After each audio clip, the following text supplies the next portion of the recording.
into authentic conversations about ourselves and our community, exploring topics that uplift and inspire us, from personal growth to social change. So grab your teacup and get ready to join the conversation.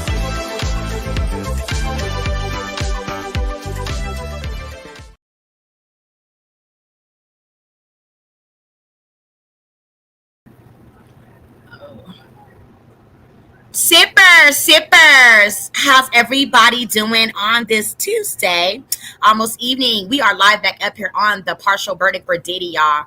Okay, I heard they came in with a partial verdict. So what say the jurors? Okay, I hear that it's undecided on the Rico. So what say that? Okay, um, we Hi Sippers, Facebook, Kick, and Twitch. Remember, when you come into the room, to lift up your teacups to get your cup filled up with some tea. Also, like and subscribe. Okay, my okay, it's very large. So, what say you guys? Why do you think they are partially back in with a verdict? Okay. Partial DD verdict. Let's see. It's T. CBS News Watch was on it, bitch. They was on it.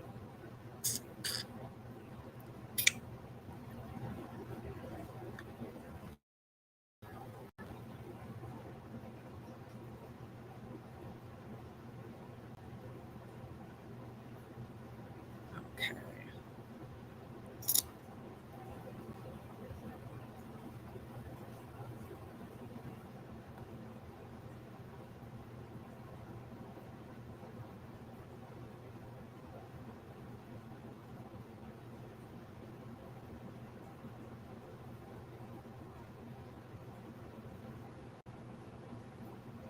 They was on it, y'all. Everybody jumping on it, giving us the latest greatest tea.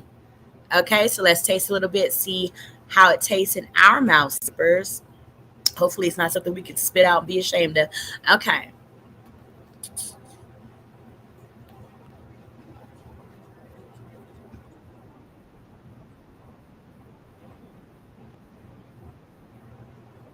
Recently has told the court it is unable to come to a consensus on count one, that being racketeering. City, the jury in the Sean Diddy Combs racketeering, conspiracy, and sex trafficking trial has reached a verdict on 4 of the 5 counts. The jury very recently has told the court it is unable to come to a consensus on count one, that being racketeering conspiracy. I want to bring in our Jerika Duncan, who has been following this case from CBS News from its inception. Jerika, as you well know, this is a high-impact, high-visibility story. Lots of people probably got phone messages alerting them to this news. Reset the clock for those just maybe tuning in. What has transpired in the last hour?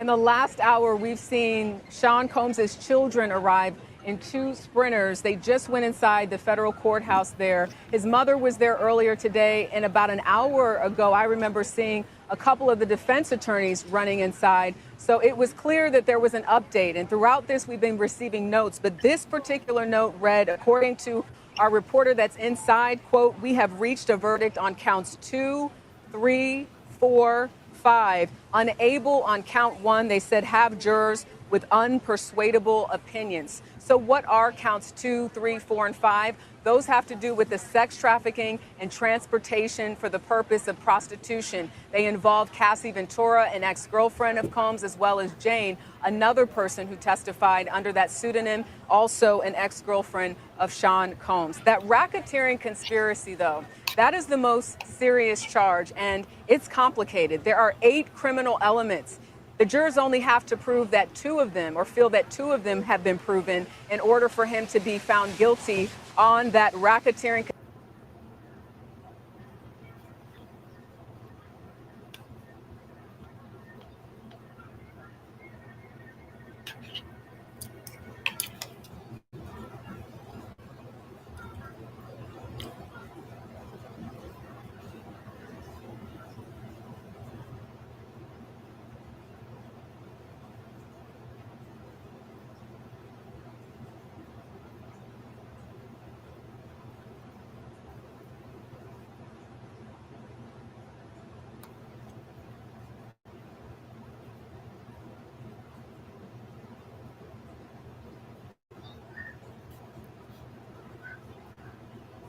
So even when you take a look at this verdict sheet, for instance, Major, there's the racketeering conspiracy, and then there's the not guilty, guilty. And under that, each juror would tell us, the public, the court, if they believe, for instance, acts involving kidnapping, that Combs was involved in that, whether that was proved or not proved, or acts involving arson, or acts involving bribery. So we knew that that one might be something that these jurors could possibly be deliberating on for quite some time, or in this case, have jurors, according to this note, that have unpersuadable opinions. But what we're hearing again right now, that the jurors have reached a verdict. We don't know what that verdict is, though, on counts 2, 3, 4, and 5.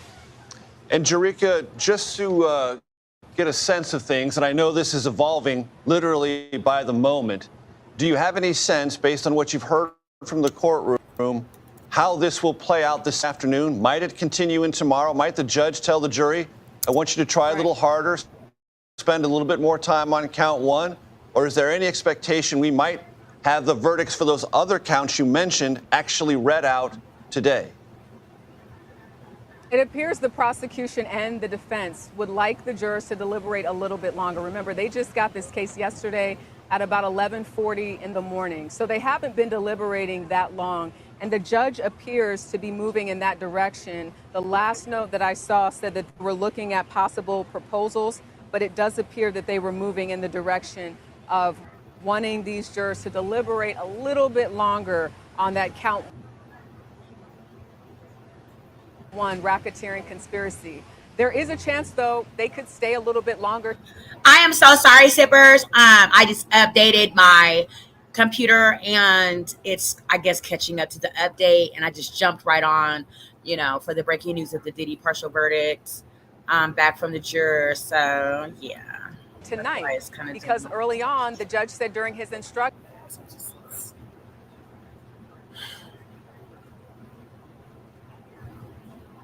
listen, the court closes at 5, but if you all feel that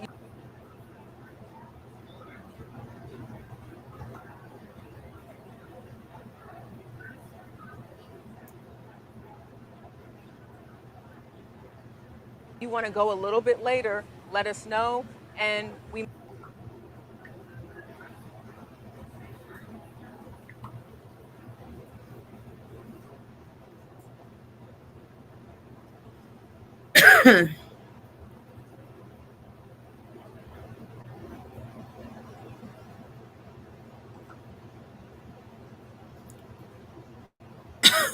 I don't know, but thank you so much for joining me on the verdict partial for Diddy. Right now, we know that Diddy is up for 4 verdicts in, so they have reached a unanimous decision for Diddy on 4 counts. Accommodations. Okay. So perhaps we're in that space of maybe they deliberate a little bit longer. Maybe they deliberate until 7 o'clock this evening. We don't know. But that was always an option that the judge set out during his jury instructions yesterday. Jerica, you've covered this case extensively, and that is putting it mildly. Remind our audience the central arguments made by the prosecutors and the defense counsel representing Sean Diddy Combs. The government essentially said that Sean Combs led a criminal enterprise for his sexual desires, that he tried to cover up crimes, that he was the leader of this criminal enterprise, and that he committed at least 2 that they believe of these elements that are part of the racketeering conspiracy. In fact, I can't even say at least 2. They believe that he committed all of them, but they only need 2 from the jurors, as I mentioned before. The defense, though, in their closing arguments said that there were 2 trials that were going on here. One that had to do with witnesses that they believe were not being truthful, and the other one had to do with evidence. And they asked the court, look at the evidence. Look at what those text messages were from Cassie Ventura, from Jane, where they appeared to be willing participants. But the government reminded the jurors that even if you've seen 100 of those text messages where it looks like they are willing participants, you only need to find one time, for instance, with sex trafficking, that they were forced or there was fraud or coercion. So it's very broad when you look at this case as a whole, and a number of legal experts that I've spoken to have talked about that openly, especially when it comes to racketeering, conspiracy. But simply put, the defense said that this was a case that was overcharged, and they thought it had to do more with personal drug use and threesomes, not racketeering, they argued in their closing arguments last week. Rico, as I mentioned, this is an evolving situation. I want you to please stay with us in case there are any other developments, which I know you will convey to us as soon as they arrive. In the meantime, I want to bring in CBS News legal contributor Caroline Pelosi, who joins me now for some analysis. Caroline, for the audience who may not be accustomed to this process of a partial verdict, is that rare or somewhat common? And in a case like this, to Jerika's last point, for the jury, it seems to come down to, were those involved in any way cooperative, or were they clearly and evidentially coerced into participating in the things that the government alleged Sean Diddy Combs was involved in?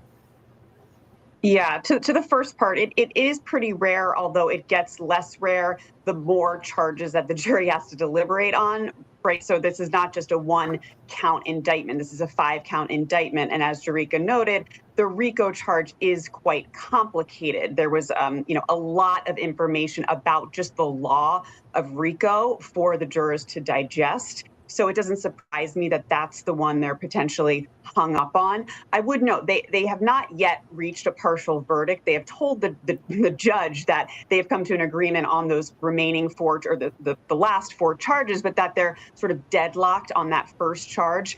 I would be completely shocked if the judge this time around said, okay, we're going to take those verdicts on 2, 3, 4, and 5, and we're going to declare a mistrial on count 1. Typically what happens in this situation is the judge will provide what's known as a dynamite charge. It's called an Allen charge, meant to sort of light a fire under the jury to say, go back one more time, do your civic duty, try your hardest, see if you can, amicably come to a conclusion with a robust exchange of ideas. Nobody's saying that, we want to coerce a verdict here, but we want you to talk to each other and think about the evidence and see if you can really, with integrity, come to unanimous verdict with respect to that first charge. Now, with respect to your second question, it seems, no, they have come to an agreement with the sex trafficking charges and the transportation to engage in prostitution.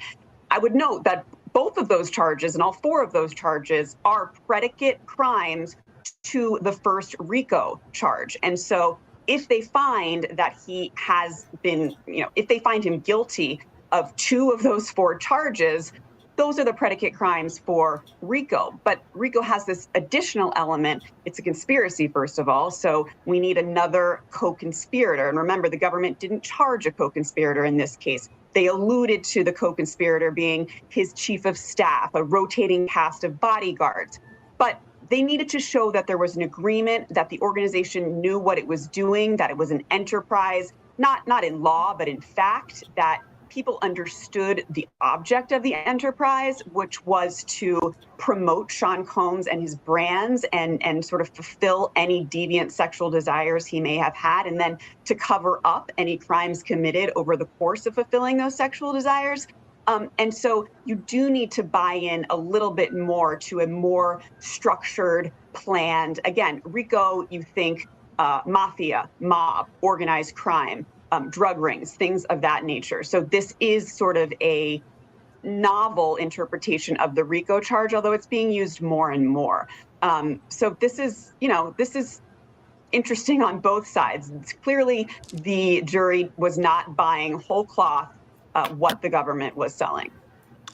And Caroline, to make it clear to our audience, the jury has notified the court it has reached a verdict. We do not know what that verdict is, guilty or not guilty. We know its pendency is before the court, but unresolved is count 1. And it is, if I heard you correctly, your expectation, based on lots of experience, that the judge will say, go back and try some more.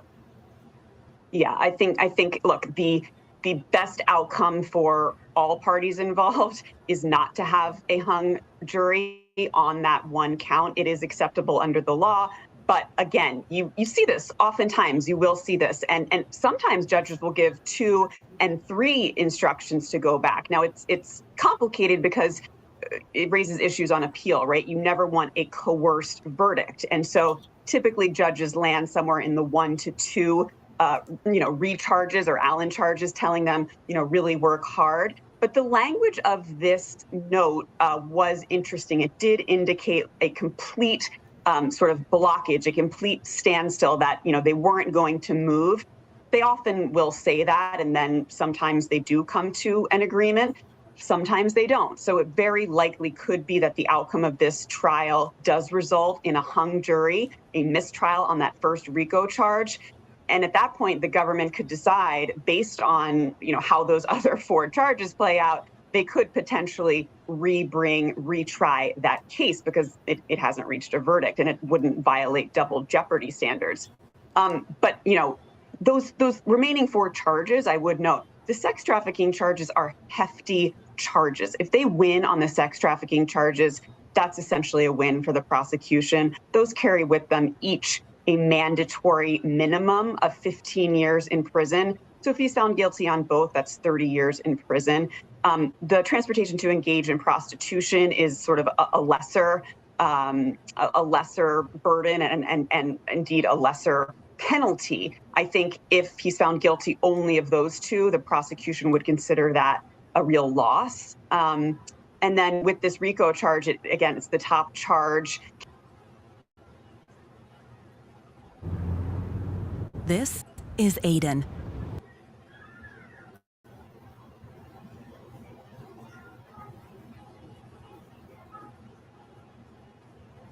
Possibility, a maximum sentence of life in prison, depending on how the guidelines play out with respect to this particular defendant.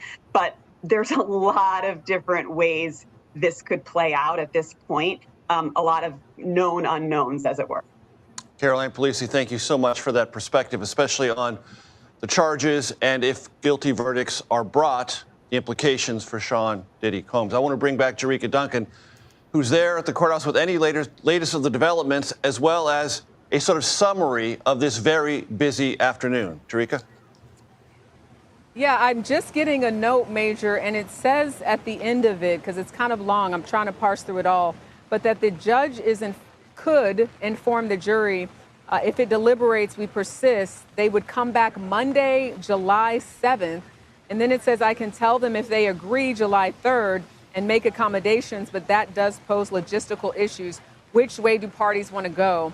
Government says give them the option to deliberate on the 3rd. And then defense says they need a minute. So this is happening in real time. But I think all of this means that the judge is moving in that direction of saying, listen, you guys have been deliberating, 12, 13 hours. Let's go a little bit longer to see if you guys can reach a verdict on that count 1. This is playing out, as Jerika just noted, in real time. It is incremental. The judge is wrestling with the various equities involved, with the jury coming back to it with verdicts on two of the 5 charges, not on count 1. That's our recap. This jury in the Sean Diddy Combs trial in New York City has reached a partial verdict. Let me reset that on 4 of the 5 counts. The jury has informed the judge it is unable at present to reach a decision on count 1. That charge is a racketeering charge.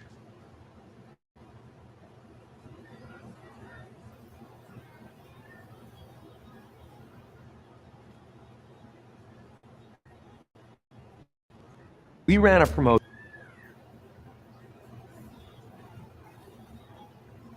All right, sippers, let's get into it. More on Diddy. The jury has come up with a partial verdict in the Diddy trial. Okay, reaches partial verdict on 4 counts. Must decide on RICO charge before announcement. Y'all. Okay. So, the jury deliberating the Sean Diddy Combs ex-trafficking and racketeering case told the judge they have a partial verdict, having charges against the hip-hop mogul and have been directed to keep deliberating until they can reach a conclusion on the sprawling federal racketeering charge he faces. So they are kind of in a sense undecided on the racketeering. Okay, on Tuesday, today afternoon, just after 4, Judge Arun Subramanian received a note from the jury that they are stuck on the racketeering element of the case, noting that there are jurors with unpersuadable opinions on both sides. And at the end of the day on Monday, jurors sent their second note since starting deliberations in the morning to Subramanian, seeking clarification regarding what qualifies as drug distribution. Okay, so we went over that yesterday, what that looks like, y'all. So if you don't completely understand, please go back and watch yesterday's live on Diddy.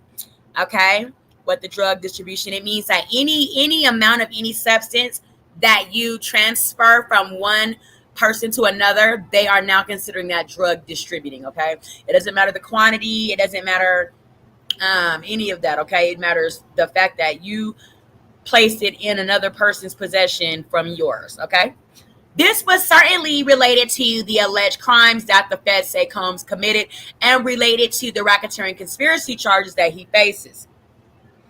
The question related to whether or not a person receiving an illegal substance had previously asked the person accused of distributing the drug if this counted as criminal distribution. Okay, I asked at that time that you keep deliberating, says the judge, Subramanian. He also read to the 8 men and 4 women an excerpt from the jury instructions. No juror should surrender his or her conscientious, right, beliefs for the purpose of returning a unanimous verdict. So let's look up what conscientious means. I've heard it before. I think it means opinion, but let's see. What does conscientious mean?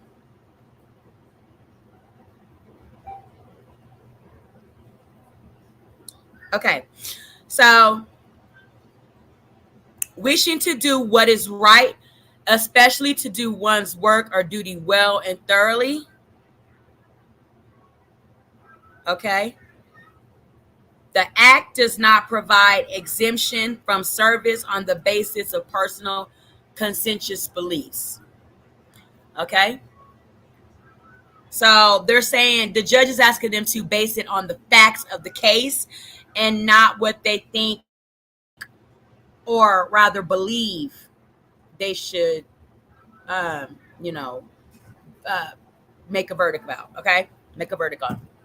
A decision on. Despite the fact the turnaround on the 4 counts, which include 2 counts each of trafficking by force, fraud, or coercion, and transportation for purposes of prostitution.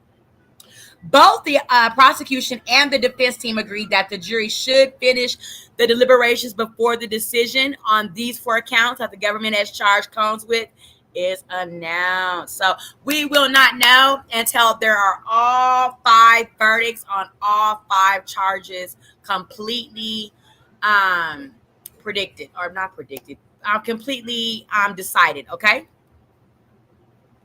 Maureen Comey, the lead prosecutor for the federal government, suggested to Judge Subramanian that an Allen charge be issued to the jury. This is a special charge to jurors asking that they work to reach a verdict. While some states have banned this practice, it is allowed in federal cases, y'all. So one of the prosecutors, ironically named Comey, requested that the judge issue an Allen charge, okay? Allen charge to the jurors so that, can y'all see this? Because it looks blurry to me. I'm gonna blow it up on my computer. Hopefully y'all can see what I'm reading. Okay, hopefully y'all can see that a little bit better. Okay, an Allen charge.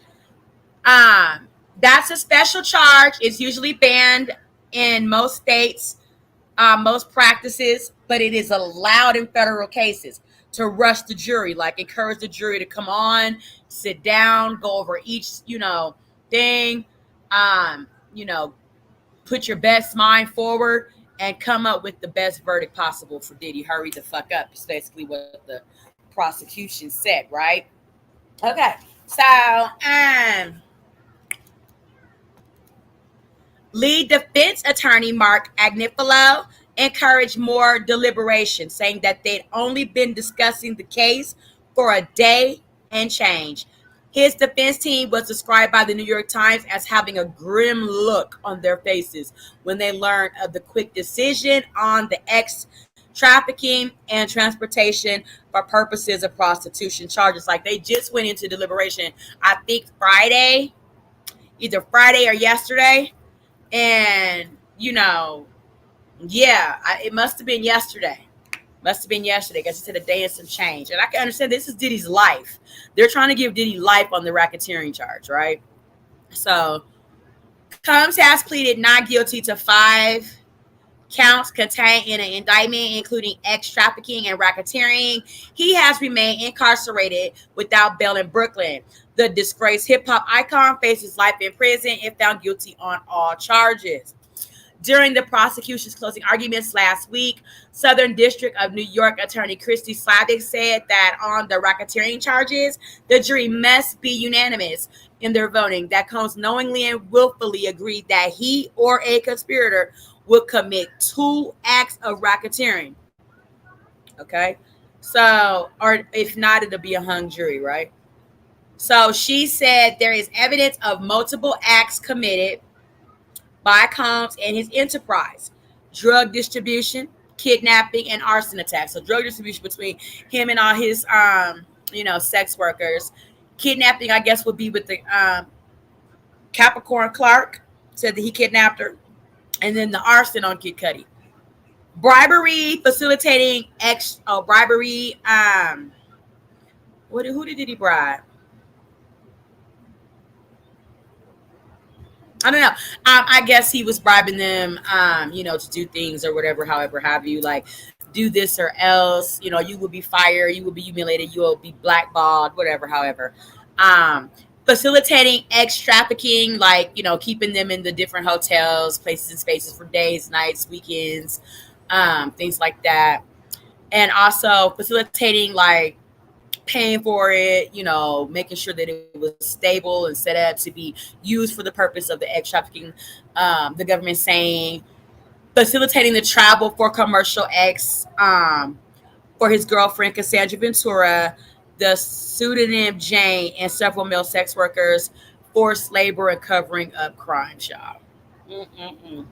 It's a lot for Sean Diddy. It's a lot, y'all.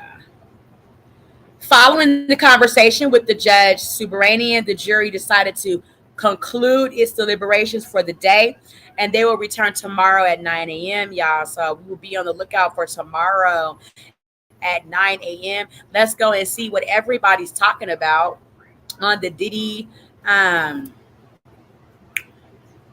verdict in. Okay.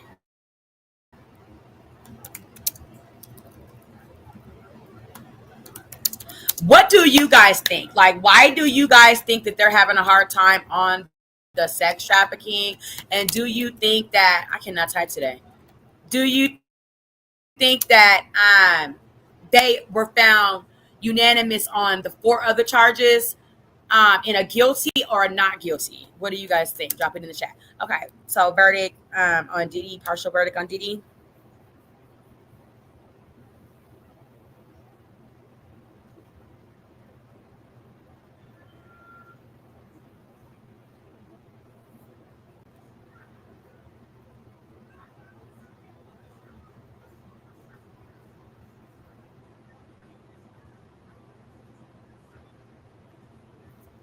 I think that they found Diddy not guilty on the other 4 charges. If they want to send it to prison for life.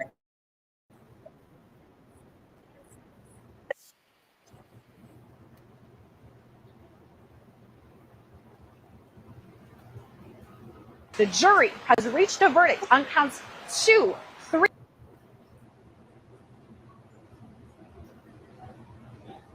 Judge Arun Submaranian says that we have reached a verdict. The jury has reached a verdict on counts 2, 3, 4, and 5, unable to reach a verdict on count 1, as we have jurors on each side.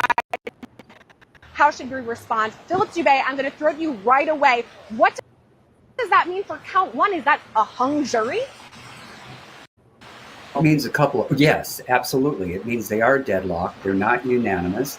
But under the federal rules of criminal procedure, the court can accept the partial verdict and make them resume deliberations on that outstanding count. And if they still are deadlocked, the court can give them what's called the dynamite charge and basically encourage them to listen to one another, go back, re-review the evidence, don't have fixed views about it, keep an open mind, yada, yada, yada.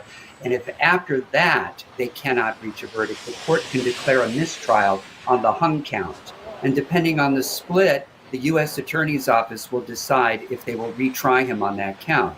My gut says that it is guilty on all those counts and they're hung on the Rico charge. Whew, this is heavy. This potential verdict on 4 of the 5 counts. I do have another update before I go to Adante. This is Maureen Comey, Assistant U.S. Attorney. She says, we are preparing a modified Allen charge. Mark Agnifilo says, we propose you tell them to continue deliberating and that you not partial verdict, no modified Allen charge. Now, the judge says, would the defense request I bring the jury out to say that? Okay, ongoing. Agnifilo says, after conferring with Combs, he says, yes. So here's what the judge says. He says, okay, email me your proposals, each side. I'll wait. I could give a modified Allen charge, or at some point, I could tell them they could return a partial verdict. Email me, I'll wait. Okay, a lot to digest. Can you explain to me the Allen charge situation, Adante? Sure. The Allen charge is, as I mentioned before, that's an admonishment from the judge telling the jury to continue to deliberate, encouraging them to continue to engage in the process, and essentially putting more pressure on the jury to resolve the differences between them. However, as was mentioned by your other guest, if the jury comes back after going back in and deliberating more, and they say, hey, we just cannot resolve this final charge, and the judge will probably let them go and accept this verdict, i.e. The hung jury charge, declare a mistrial in that charge, and then accept the verdict on the remaining charges. And I agree. I think that if you really look at the questions the jury asked around what is distribution? Does it have to include so on and so forth, paying for it and doing things like that? And then they are then asked for the trial transcripts of particular witnesses, right? Then after those witnesses they received those transcripts, now we're getting this in from the jury, right? Saying, hey, we've resolved whatever issues and conflicts there were on some of these charges. In the Rico charge, which to me and I think many people felt was more convoluted and more of a reach just by normal logic and how we think about Rico, and then the large and lengthy voluminous charge and subparts to it could be confusing, as was mentioned, to a judge, a lawyer, and much less an everyday ordinary citizen who doesn't deal with the law. So that's not surprising that it's hung on the Rico charge, and I'm sure that's also why Diddy is sitting there holding his breath, because he certainly asked his attorneys, what does this mean? I mean, we talked about this back before we knew that the verdict was in for majority of these, that all P. Diddy, Sean Combs, was doing was staring at the little note in front of him. And I agree, that is very telling. There is now a verdict on counts 2, 3, 4, 5. The one that is a potential deadlock is one that is racketeering conspiracy involving Cassie. So we're going to go through the verdict form in a minute, but I just have to ask once again, Philip Dubé, what are your thoughts about this one? The fact that it's the racketeering conspiracy with Cassie, what does all of that mean? Well, the bottom line is that the prosecution has to prove that he was running an enterprise with a pattern, if you will, of criminality. And there is basically a laundry list of various crimes. And the jury does not have to be unanimous on those predicate type crimes that were being run under the whole Combs enterprise.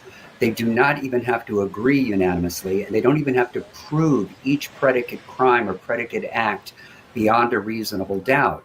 And it could be that some of the jurors just feel that none of those predicate acts were effectuated in any way, shape, or form by force, fraud, or coercion. And that is ultimately the heart of it. That's what makes it so criminal, that basically somebody is acting with like a mob boss mentality, forcing people oppressively to work within the organization by force, fraud, or coercion.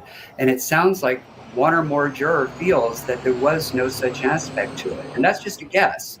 I'm only going by sort of reading the tea leaves, if you will, based on the fact that they have reached a verdict on the subordinate counts. And it remains to be seen if I'm accurate, but that's just a guess.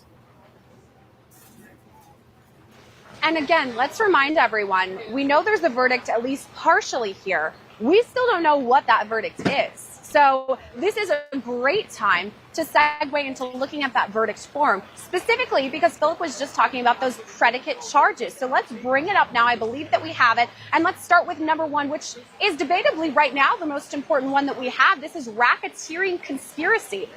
Okay, so right at the top, how do you find the defendant? Not guilty or guilty? This is the question mark right now, because according to the juror note, some think guilty, some think not guilty. That's kind of the split that is happening right now. And this is to the predicate acts that Philip was just talking about there. If and only if you find the defendant guilty of count one, which types of racketeering acts do you unanimously find were involved in the offense? So acts involving kidnapping, which of course would involve Capricorn Clark, on the instance when the jewelry went missing and she was allegedly taken to do that lie detector test. Or for instance, when she says she was taken and kidnapped, involved in the Kid Cudi arson, the Porsche blowing up. Is this proven or not proven? Or rather it reads not proved, proved. Acts involving arson. Of course, we're talking about Kid Cudi and the Porsche. Proved, not proved. Acts involving bribery. We're, of course, talking about Eddie Garcia, the Intercontinental video. He testified on the stand talking about $100,000, the cash machine going through and it being counted. Was this bribery? Not proved or proved? Acts involving witness tampering. Not proved, proved. Acts involving forced labor. Not proved, proved. A lot of this is going to majority of the testimony that we've heard throughout all of this. Mia potentially, getting working and not getting paid overtime, but the forced labor also goes to Cassie or Jane. Acts involving sex trafficking. Once again, going to Cassie and Jane. Was this not proved or proved? Acts involving transportation for purposes of prostitution.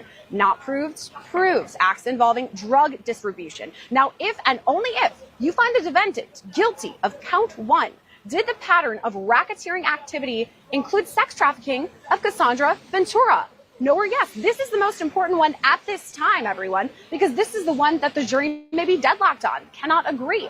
After this, it reads, if and only if you find the defendant guilty of one count, did the pattern of racketeering activity include sex trafficking of Jane?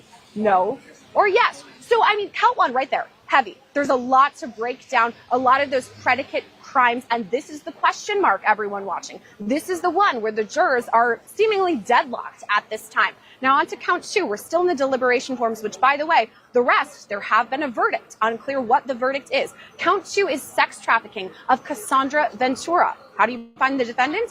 Not guilty or guilty? Pretty straightforward there. The same with count three, the Mann Act, transportation, Cassandra Ventura. How do you find the defendant? Not guilty or guilty? Count four. Now we're moving on to Jane. This is sex trafficking of Jane. How do you find the defendant? Not guilty, guilty? Count five. Mann Act, transportation, Jane. How do you find the defendant? Not guilty or guilty? And once again, all roads lead back to racketeering conspiracy, because not only is that the one that is perhaps the most difficult to understand, the most complicated, especially when we're going through all of those different predicate crimes, the ones that I just mentioned, We're talking kidnapping, arson, bribery, witness tampering, forced labor, sex trafficking, transportation for purposes of prostitution, and drug distribution. It's the most complicated and the one that people seem to not be able to agree on as far as the jury. I got to toss it back to our guests once again. Adante Pointer, what are you thinking now that I went through and read through each of those predicate crimes? Have your thoughts changed at all? No, not at all. I mean, I think it just underscores and proves up what we've all been saying, which is that particular charge has so many subparts, so many different things that a jury would have to answer and agree on, that it's very easy for just a jury to not reach a unanimous decision that's convinced or that's supported by everyone agreeing about any one of those many different subparts. So it's not surprising. I think many of us saw that coming. Now, the other remaining charges, those are much more straightforward. And we heard and we saw that the jury, when they had questions, they sent those questions out about definitions and things. And the judge simply directed them back to those jury instructions. So I think that that's why you're going to see that there was a unanimous verdict on those other charges, but they weren't able to agree with one on the RICO Act because there's just so many subparts, and it's hard to get many people to agree on what you want to go for dinner or you want to eat for dinner, much less 9 different subparts to make up one charge. I mean, we went through all of them. We've been talking about them here on Law and Crime for forever, since before a jury was even seated. And it's never really gotten easier, right? I mean, the more I talk about it, the more I personally understand it. But I also have a leg up on the jury, the fact that I can discuss it with my peers, and they've only had about 13 hours of deliberation, which, by the way, we have paused the verdict watch clock at 13 hours and 11 minutes because it seems overall we have overall we have a verdict. On the first one, I'm going to go back to you, Philip Dubé, about all of this because you so astutely broke down all of those predicate crimes. What are your thoughts now that I went back and read through all of them? That seems to be the one that's tripping people up. So what do you think the judge is going to do? With you, and I don't know if Adante agrees, I think the judge may have done the defense a favor. I truly believe that he gave them a mispronouncement or a misstatement of law. I do not believe that the jury has to find each predicate unanimously. So what he did, if I'm correct, and I may be wrong, but Dante, chime in on this if I'm incorrect. I can handle it, believe me. My feelings won't be hurt. In other words, I think the judge expanded the burden of proof for the prosecution to prove each predicate beyond a reasonable doubt. That means all 12 jurors must unanimously agree and find beyond a reasonable doubt that he committed at least 2 or more of the predicates within a 10-year period. My reading of RICO, at least under the California version, is that all you really have to find beyond a reasonable doubt is that there was a pattern of enumerated crimes, but you don't have to be specific about the crime itself. So if that's the case and the jury is tripped up, good for Sean Diddy, because it sounds like this jury will never, ever reach a unanimous verdict, at least as to 2 or more of the predicates. Okay, so I'm going to throw that to you, Adante, and ask if you agree with what Philip is saying about all of that. Judge Arun Submarinian says, okay, it needs to be unanimous as far as deciding on these predicate crimes. What are your thoughts about all of that? Well, frankly, when I think about that, and when you were showing us the jury verdict form, I was in my mind, I'm thinking, look, you have this is one of the most high profile, if not the most high profile trial taking place right now. Those jury verdict forms are debated, they're reviewed, not only by the attorneys you see in the court, but by other attorneys who are assisting on the case back in the office, be it on the defense side or the prosecution side. And I've been in that situation, and everybody can still get it wrong in terms of the way it's enumerated and or the way the jury instructions are provided. My understanding is that they do need to come to a unanimous decision as relates to at least one of those subparts in order to support the RICO charge. But we're all going to find out because no matter what happens here, best believe you're going to see this wind up in the appellate court. Oh, I know that Diddy's team is definitely keeping an eye on everything as far as appeals if it doesn't go his way. I tend to agree with you exactly what you're saying, Adante, about all of this, that they definitely going to be ready with all of that. Now, we do have a viewer question asking, this is from Lee Now, who's asking, if it is guilty, will he still go to jail for counts 2 through 5, right? So, Philip, about that, if he's guilty, and the first one, let's take the racketeering conspiracy and just, step it out for a minute. But if we're talking 2 through 5, let's say he's guilty, which, by the way, we still have yet to know. He's guilty. He'll still go to jail for those, right? Yes, of course. They're certainly not going to release him because he would stand convicted of those charges. And the only real question then is how much time he'll get. So, no, he's not going to get released. But you can bet, depending on what the split is on count 1, if in fact a mistrial is declared, the prosecution will likely retry him because, if I'm not mistaken, I think it carries life. And they definitely want to get him on that top count if they can get a life sentence. A lot to think about here. I again want to remind anyone who has just tuned in that we have reached a verdict. The jury has reached a verdict in counts 2 through 5. It's that number 1, the racketeering conspiracy, that is still the question mark at this time. Now, we do have some questions. Where's Jesse? Where's Elizabeth? And let me answer them both right now because this is a really intense time. Elizabeth Milner is in the courthouse behind me. She is there in the courtroom so she can make sure to get the latest updates, be there to see how Diddy reacts to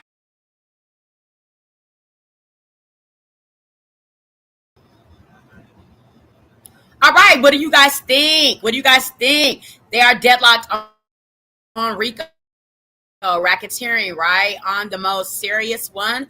How do you guys think that they came to a verdict on 2, 3, 4, and 5?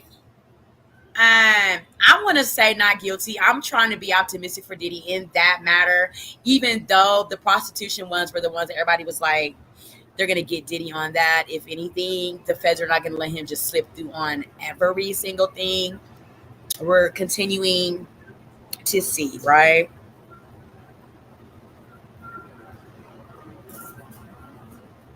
Drop that down in the chat. Also, your teacups and your like and subscribe.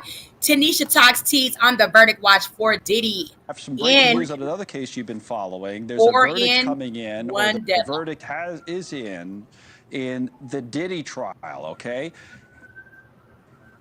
So the on counts 2, 3, 4, and 5 have a verdict. Go ahead, Jamie. So what was the verdict? Unable to get a unanimous verdict on count 1, Misty. No unanimous verdict on count 1, okay? So that's first. So the judge is hearing from the government and the defense on proposals to send back the jury. All right, let me repeat that. So this is the 6th note from the jury. They have reached a verdict on counts 2, 3, 4, and 5. But they're unable to get a unanimous vote on count 1. So now they're going back and forth in court on proposals to send back the jury. So where does this go, Misty, I wonder? Right. This is interesting. So they're unanimous on 2, 3, 4, and 5. I happen to have my handy dandy verdict sheet right here, Connell. Yep. So that means unanimous on the sex trafficking. That's count 2 relating to Cassie Ventura. Okay. They're unanimous on the Mann Act. They're unanimous on section prostitution, crossing the line, state lines, prostitution, Jane. It means they're not unanimous on racketeering. So racketeering's count 1. Yes, right? Count 1. So the judge is making a determination to send the jury back into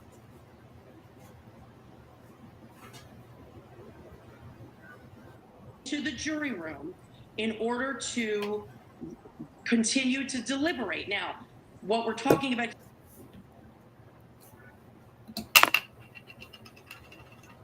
here, both parties are saying, what is the instruction going to be? Is it going to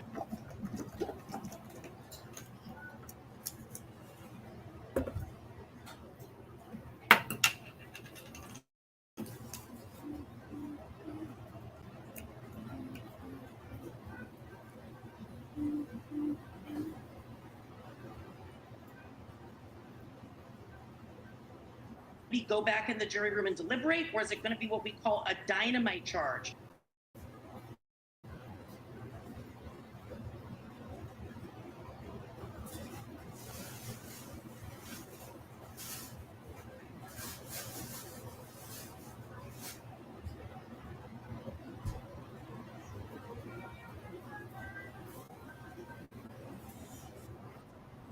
Which is basically the last chance. It's the last ditch effort. Everybody go back in. The people that are in the minority, listen to those in the majority and have an open mind. Don't change your convictions, but have an open mind. So what will be communicated is going to be critical to how quickly this case gets done. Well, we've had so many conversations about this, especially in the early part of the trial, in particular, Misty, about the Rico charge, right? That would be, you know, you're basically asking this jury to say that this guy is at the head of a criminal enterprise, kind of like a mob boss, which is what we've compared it to in the past. So that's the one where they can't get to a unanimous verdict, which probably, if you were going to pick one, wouldn't necessarily be a surprise. I mean, what did you think of the racketeering charge to begin with? Not at all. I actually thought the racketeering charge would either be an acquittal or it would be a hung jury, because it's really complicated. You have to agree not only that there was a conspiracy and an enterprise, those are threshold questions, but you also, as a jury, have to unanimously agree on the underlying 2 predicate crimes that are required to establish Rico. So all of that in total, that's a lot of agreeing, Connell. That's a lot of unanimity, right? So it's difficult to come to a consensus on that. I always felt like it was thin, but I'm not surprised to hear a hung jury. That to me, and listen, that hasn't been declared, by the way. I'm saying hung jury, but it's not a hung jury till the judge declares it. But I'm not surprised to hear that they're having difficulty coming to a consensus on that count. So one of the options available to the judge in this case is to accept this partial verdict that's been reached. In other words, you could say, right, that, all right, you can't get an agreement on racketeering. Okay, fine. That's where the hung jury is, but we'll accept the verdict, which they've reached on the other charges. We don't know what the verdict is, but they could just, the judge could just accept the partial verdict, right? Yes, at some point, but he would have to read what we call the dynamite charge first, an Allen charge. Allen charge, so, right. Yes. Okay, so explain that a little. He'll either read the Allen charge or the dynamite charge, and which would tell the jury to really listen to those that are in the, whoever's in the minority, to listen to who's in the majority, keep an open mind, listen to the arguments. So he'll listen to that, or he'll make a decision, the judge will make a decision whether to read the Allen charge or whether or not to say go back in and deliberate and maybe read the Allen charge at a later time. That's what the lawyers are likely speaking about with the court right now.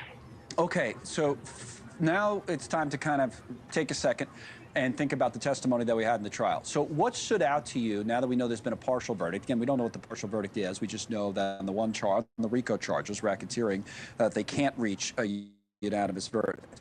Thank you for watching. Subscribe below and download. All right, we are continuing on. Do you see how that white man looked at her when she said she thought he would get acquitted, y'all? Everybody is not looking for Diddy to go to prison on what they're doing right now. Okay. To Diddy, if Diddy is not guilty to the level of where they're trying to charge him, okay, then everybody's not looking for Diddy to go to prison for the rest of his life, even if we don't like Diddy or however have you. So drop your T in the chat. Do y'all think that he was alert? The jury has a partial verdict in on the 4 charges?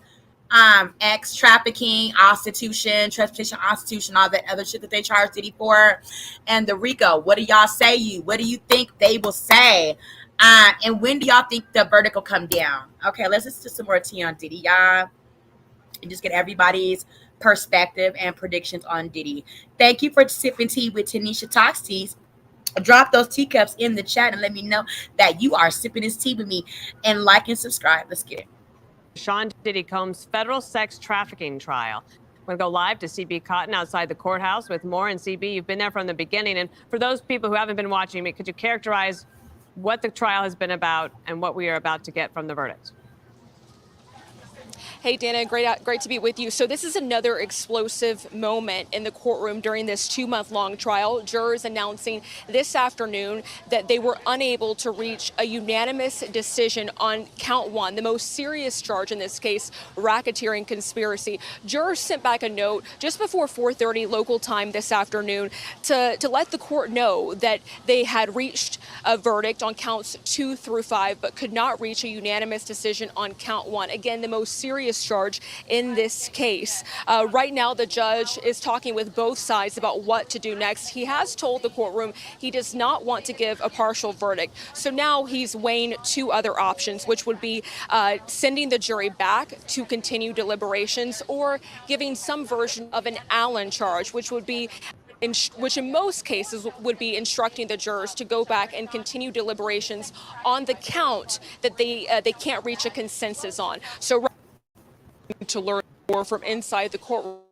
But I can tell you, when this note was sent back today, it's the 6th note between the 2 days of deliberations.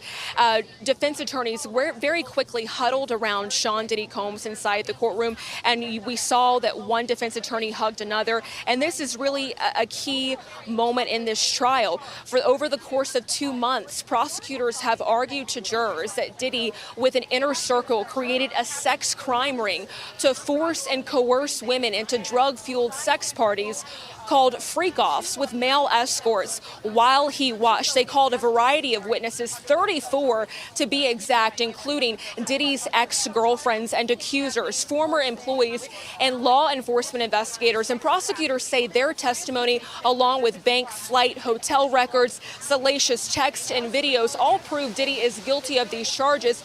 The defense, of course, takes a much different stance. Defense attorney Mark Agnifilo, in his closing argument, told jurors this is an exaggerated case. Diddy is guilty of. Okay, so Sippers, let's go over the charges against Diddy. We got count 1, racketeering conspiracy. That's the one that they are deadlocked on. They are deadlocked on racketeering conspiracy.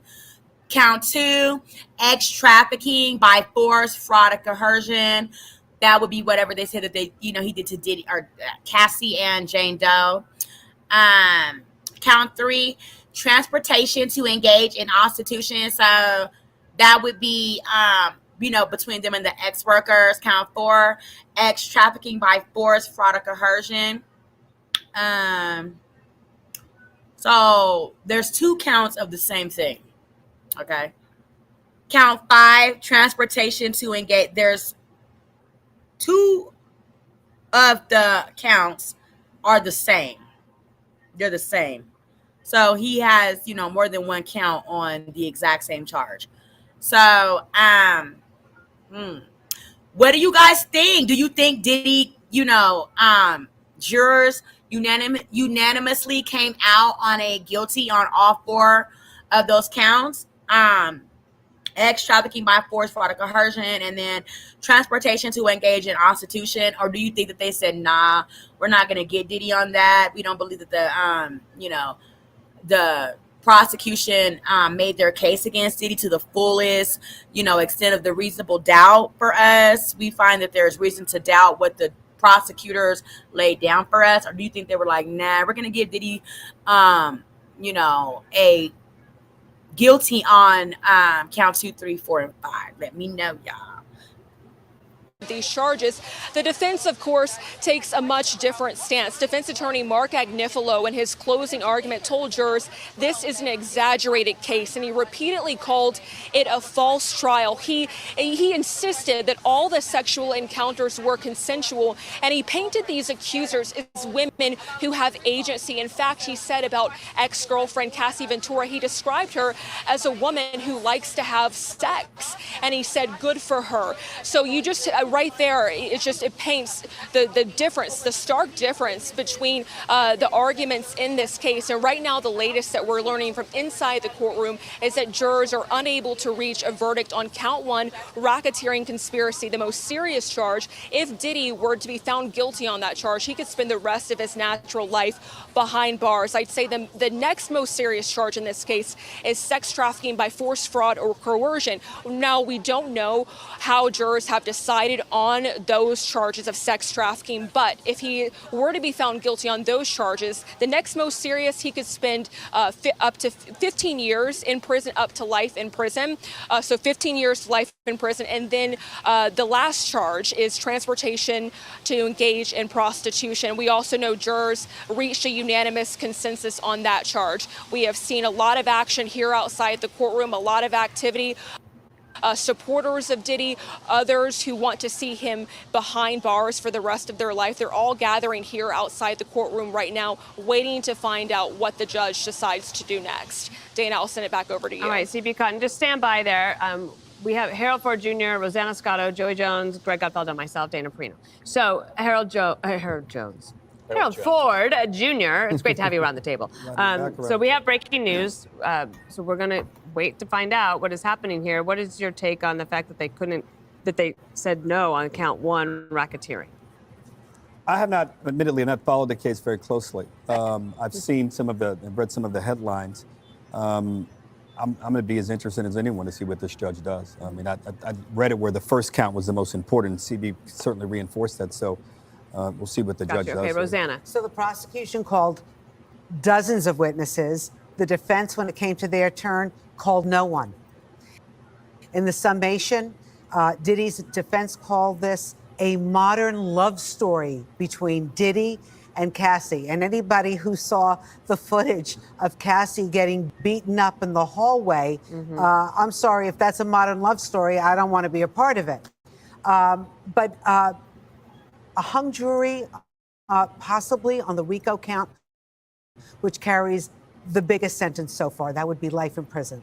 The sex trafficking and prostitution, I think, carries maybe 10 to 15 years if he's convicted on those counts. We will see how that works out. But, I mean, his family is there in the courtroom right now. Diddy has been calm, cool, and collected. At one point, he was signaling to the jury, making eye contact. The judge at one point told him to stop. But for the most part, Diddy sat there with his lawyers, made notes, and like I mentioned, not one single witness did they call, which said a lot. I guess they felt the prosecution did not prove their case. A lot of people said from the very beginning the Rico count was going to be very difficult to prove. I think that's always the case, right? And, especially in this kind of case. And I think the jury is wrestling with that right now. And we've seen partial verdicts. Just about 2 weeks ago, Harvey Weinstein, another big case in another courtroom. That was in Manhattan criminal court. This is in federal court. They had several partial verdicts, and the judge read those verdicts over 2 days. So hearing partial verdicts is not that unusual. CB, can you characterize a little bit more what happened inside the courtroom? Why is Amazon paying me $600 a day? Because I use Amazon AI. I'm going to show you a way to potentially make money by pairing Amazon with the power of AI. We're going to keep at it. Diddy's verdicts, 5 counts, 4 are in, Dana, 1's deadlocked. I can tell you there were some interesting moments between Diddy and his mother today. His mother has been inside court almost every single day of this trial, and several of his adult children have also been here almost every single day. So this morning, before Diddy exited the courtroom, he waved to his mother and another family in the front row, and he told his mother to just relax, and he complimented her outfit. And then yesterday, we had one of our several courtroom producers inside who say they saw Diddy lead his family in prayer before deliberations began. So we're getting this sense that Diddy's family, they're standing strong behind him from the moment these charges were filed until we get this verdict from the jury, the final verdict from the jury. I can also tell you that Diddy has had 2 books with him as jurors continue to deliberate. Both of them are self-help books about positivity and happiness. And Diddy's defense team asked the judge for permission Diddy to have those books with him as jurors continue these high stakes deliberations.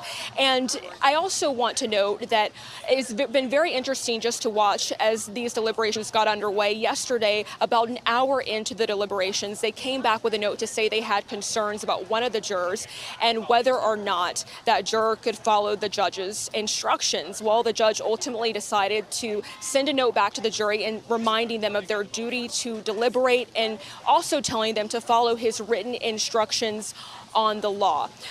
At this point, the judge didn't take any further action as it pertains to that juror who others were concerned about. But you may remember back on June 16th, another juror was dismissed over inconsistent statements about where he lived. And the judge expressed concern with that juror that maybe he gave those inconsistent statements because he simply wanted to sit on such a high profile case. And I was going back through the charges just to make sure that I'm delivering, the sentencing correct, the possible sentences correct. And yes, for the transportation to engage in prostitution or the sex trafficking by force, fraud, or coercion counts, the minimum that Diddy could be sentenced is 15 years in prison, and the maximum would be life in prison. And of course, the racketeering conspiracy that jurors could not reach a consensus on, the most serious one is automatic sentence of life in prison. So we're still watching to see what the judge ultimately decides to tell these jurors when they go back into the deliberations room. Thanks, CB. I want to bring in Trey Gowdy. And Trey, from a prosecution standpoint, I imagine obviously they're disappointed that count one racketeering comes back with a no. Did they overreach there in charging it in the first place? It's just a very complicated, most lawyers cannot explain RICO. So to expect 12 people, average citizen jurors, to understand a criminal enterprise, predicate acts, the time period, it's just a lot to ask. Now, there's a reason to charge it even if you don't win. It opens evidentiary doors that might be closed. So lots of times prosecutors will charge something because it enables you to get extra evidence before the jury, even though you don't really expect to get a guilty verdict on that count. What does it mean for the judge to possibly consider an Allen charge? An Allen charge is basically a judge saying, go back, revisit your positions, but don't surrender a deeply held conviction. The defense attorneys don't like them. Prosecutors, it depends on what the split is. If the split's 10-2, then a prosecutor is going to love it if it's in favor of conviction. An Allen charge is basically a judge reiterating, look, you got to reach a consensus. It has to be unanimous, but do not do violence to your own conscience. In other words, don't just go along to get along, but it does have to be unanimous. Look, there's a lot of controversy around Allen charges. Defense attorneys don't like them. Because they benefit from a hung or split jury, whereas prosecutors only win if they're unanimous. And we're bumping up against, I imagine the jury wants to get home, right? They've been at this trial for quite a while, and we have the 4th of July coming up, so that might also be on their minds? That's always on their minds. I don't think they were sequestered. It's really on their minds when they are sequestered, but you can't talk about it. You're not supposed to. Whether they do or not is open to debate. I really think it is more the complexity of the charge. If you listen, Dana, if you sit in a courtroom, even as a lawyer, and listen to the jury instructions, they're hard for the lawyers to follow. And sometimes the judges won't send the jury instructions back into the jury room. So you're having to remember the elements. Now, this judge may have sent his instructions back, but really, you just have the exhibits in the indictment, and you're trying to understand this complex thing called a continuing criminal enterprise. That's hard. Like sex trafficking, they can get their head around. Prostitution by force, interstate commerce, you can get your head around. RICO is complicated. Prosecutors fall in love with it. It's kind of the darling of their nursery. I don't know what you get from RICO that you can't get from just an ordinary conspiracy charge, which is what most of us did. We didn't go with RICO. We went with just a garden variety conspiracy. What do you think about the defense basically just not even calling witnesses, saying we're done here? And I guess they assumed that the jury would think that the prosecution didn't prove the case beyond a reasonable doubt? That's high stakes poker. Usually when the defense does not call witnesses, that defendant is called an inmate. And I've said that my entire career. That's a fancy way of calling someone an inmate. You've got to give the jury a reason for reasonable doubt. And to simply say the prosecution hasn't met its burden, most jurors don't really understand what that burden is. I mean, if I told you have to prove something to me beyond a reasonable doubt, you're thinking on a numerical scale. Does that mean 90%, 95%? It's certainly not 100% because you can't prove anything to that. So you got to give the jury a reason for doubt. And if you don't put up a very significant defense, all you do is cross-examine government witnesses, then you're going to be an inmate. Click here to subscribe to the Fox News YouTube page. All right. Sorry, y'all. I'm over here munching on some pork skins. Diddy verdict, partial in. 4 counts. They said yes. We have it a unanimous vote. 1 count. They said no, we do not. That 1 count is Rico. That 1 count is the Rico charge. So we are on it, y'all. Verdict watching on Diddy, okay? There are a verdict in and a verdict out.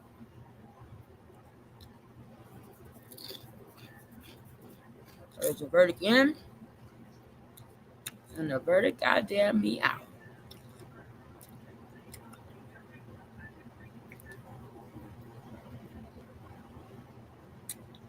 What say sippers? Was he found guilty unanimously on all those other 4? Of Cassie, as well as David Phillips, one of the escorts in various parts of this case, parts that the government told the jurors to focus on. And now we have this note saying there's a partial verdict, saying that they have an unpersuadable opinion between them when it comes to that.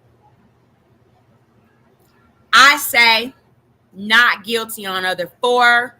And they're battling with trying to give Diddy some time on some racketeering shit. First count of racketeering conspiracy, but they have a verdict as it applies to the other 4 counts. Just as a reminder, that is 2 counts of sex trafficking by force, fraud, or coercion, where Sean Combs faces 15 years to life for each one of those, and then transportation to engage in prostitution. And there's an either or for those 2 charges, where you could be talking about transporting either Jane or Cassie or any of the 25 plus male escorts that were allegedly brought across state lines. Each one of those counts carry up to 10 years in prison. Well, and Brian, I mean, as a criminal defense attorney, this is day 2 of deliberations, and you get a verdict. We certainly expected one before the July 4th holiday, but I'm curious, if you were Diddy's defense team right now, how are you feeling?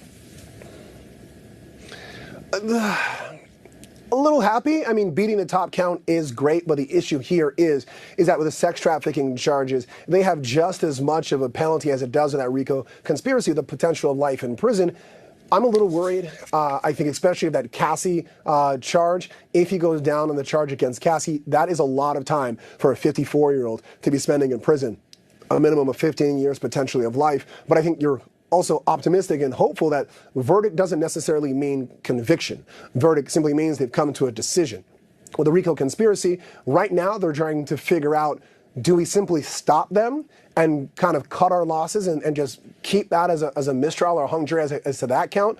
Or do we give what's called an Allen charge, where the judge will instruct them to continue deliberating? Or looking at the time, it's 4:47, to say, Judge, you know what? Maybe let them sleep on it. Maybe let them come back. Maybe they'll change their mind about some of the verdicts in a positive way for either side, defense or the government. But at that point, you're really just rolling the dice and just hoping for the best. In that case, Brian, in your expertise, I mean, would we actually hear what the partial verdict is before that Rico charge is essentially determined? Yeah, so there is a possibility that you would hear a polling of the jury where either side, typically the prosecutor or the government, will ask to poll the jury to say, is this your true and final verdict, or some language along that sense. And they'll do it for all of the counts. They'll do it to make sure that if Sean Combs is convicted of any of the charges, that all 12 of them agree to that. Or if he's found not guilty of a charge, that all 12 of them have that as well. And it's likely that they will also do that for that Rico conspiracy. And you'll hear something along the lines of 10-2 to convict, or 6-6, or whatever the number may be. But I think that one side or the other will likely poll the jury to see what the numbers are. And obviously, this is something that is developing right now. We just got a new note from our chief investigative correspondent, Eric Matursky, who's there inside that court. He said the judge will not take a partial verdict. He says that once the lawyers work out the language, the judge will call the jurors into the courtroom and instruct them to keep deliberating. Both sides asked the judge to do this. The judge agreed.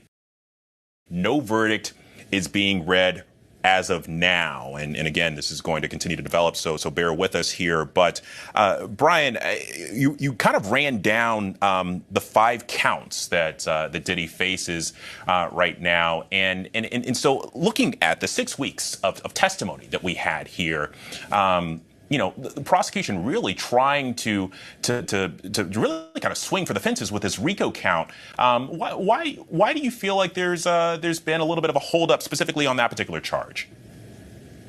So there are 2 parts of the Rico conspiracy that have to be considered. One, do you believe this to be a criminal enterprise? And at first, I thought that might have been a foregone conclusion. And the reason why I say that is because they've gone to the second aspect of evaluating the predicate acts. And when they asked for that definition of drug distribution, that to me made me think that everyone thought that this was a Rico conspiracy and they were moving on. But now hearing this note that they're hung, I have to imagine, and I could be wrong, I've been wrong in the past and I'll be wrong in the future, but I have to imagine it's the question of whether or not it's a Rico conspiracy, because there are so many. I think there are about 8 to 10 predicate acts that, so long as they're unanimous in their belief that one of these predicate acts happened and they get 2 of them, that's halfway to Rico.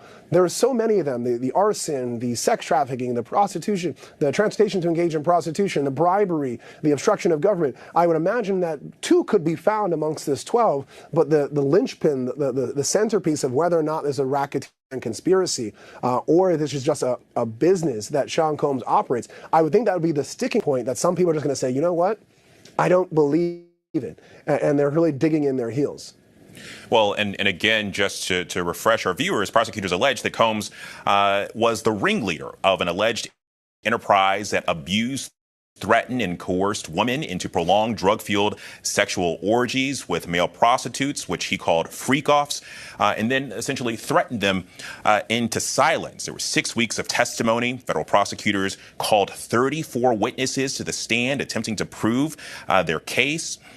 Combs' former girlfriend, Cassie Ventura, was the star witness during this trial. She testified that Combs subjected her to a decade of abuse and that the threats and sexual demands from Combs drove her into addiction, exposed her to regular spates of violence, and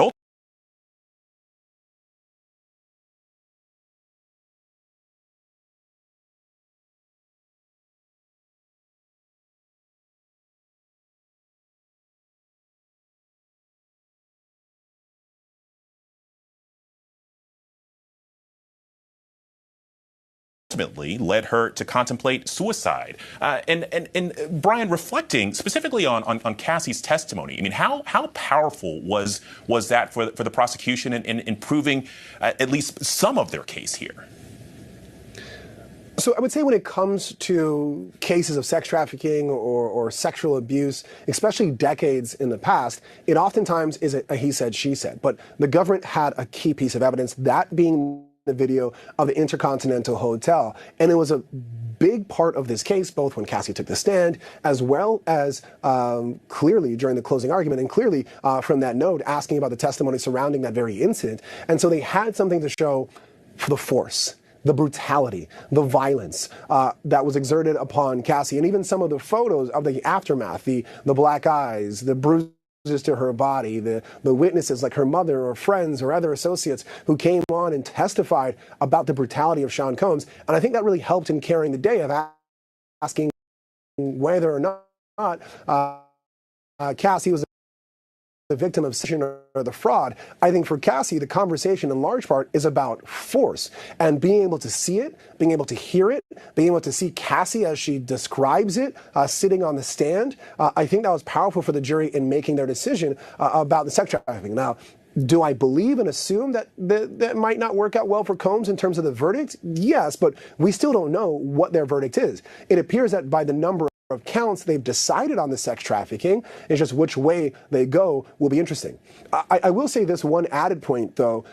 It's interesting to go back and ask them to decide on the racketeering conspiracy, because if Sean Combs is found guilty of racketeering conspiracy, there is this portion of the indictment that talks about forfeiture, that Sean Combs would have to forfeit any proceeds of the racketeering conspiracy, any money that was used to facilitate it. And so if they're hung on the RICO, it could save Sean Combs his empire or his enterprise, at least his legal one, in terms of the money that he would lose from it. Don't forget, he has about 60 civil lawsuits still around the corner when this ends. So I think trying to get a definitive answer as to that racketeering conspiracy could be helpful or very harmful to him based on not just his liberty, but also the money associated with him.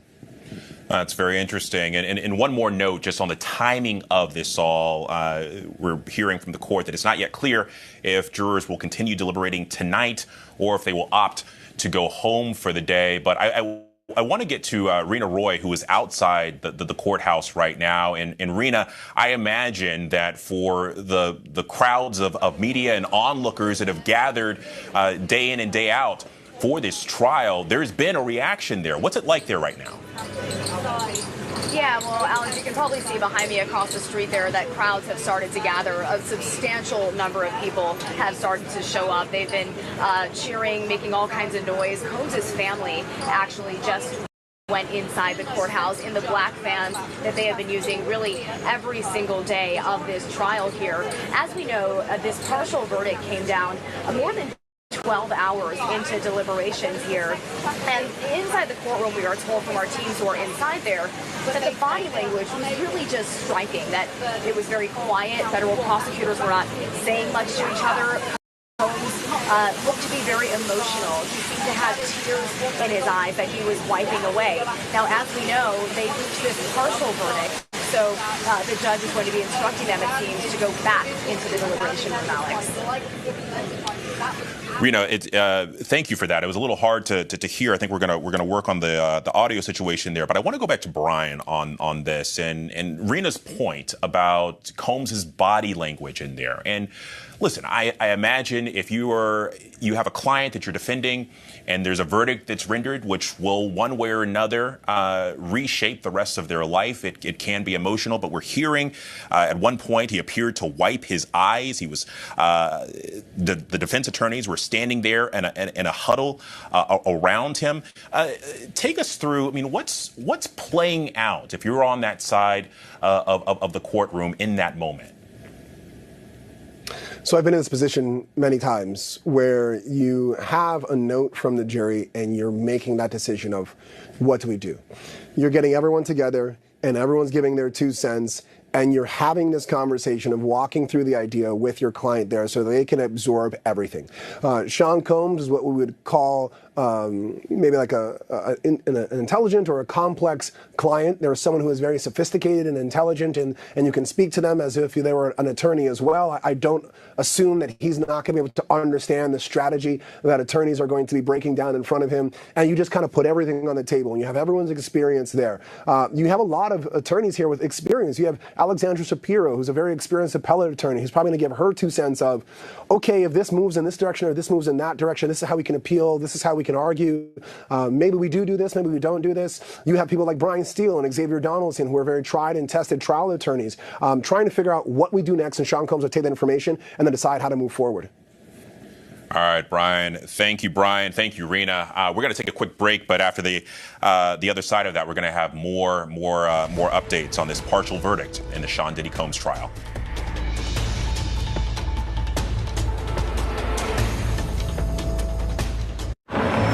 All across America. Good morning. Hello. Wherever we are. Welcome. It's good to be home. It feels like home. Hi. When's the last time we dropped our things and went, woke up.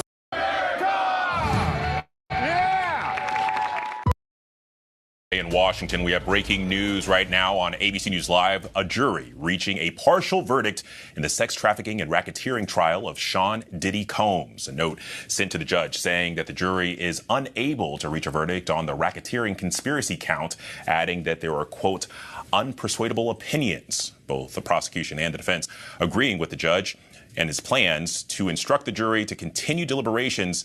And next steps are apparently being debated right now. So for more on this, I want to get right outside to the court there. Rena Roy is standing by for us. And Rena, I'm curious, what's the scene been like outside this courthouse as news is trickling out that there is at least a partial verdict here? Yeah, well, Alex, you and I were on the air together when this note came down in the 12th hour of deliberations. At the time, we didn't know what exactly it would say.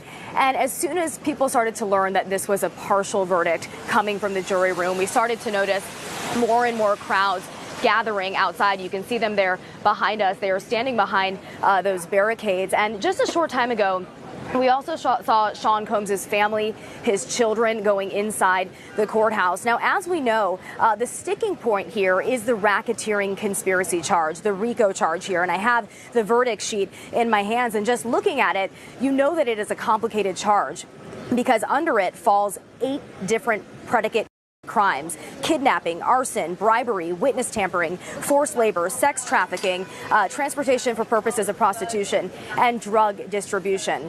Now, as we know, the jury sent a note yesterday asking for clarity on that drug charge. They wanted to know if somebody asking for drugs before they receive them should change how they consider that drug allegation. The judge simply referred them back to the original instructions on drug distribution, which essentially says that if somebody hands over or delivers a drug to somebody and it doesn't require a sale, that is distribution, essentially. So that seems to be one of the sticking points here. That was something that they were clearly parsing through.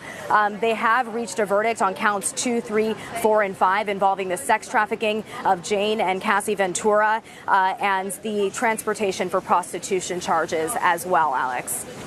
Well, and Reno, one of the other notes that went to the judge, it was a question about juror number 25. He's a PhD in molecular biology, lives in Midtown, and I also believe that, as a profession, he's a veterinarian, but that note said that we are concerned that juror 25 cannot follow your honor's instruction. What can you tell us about that? Yeah, well, Alex, that note came just about 70 minutes into deliberations on Monday morning.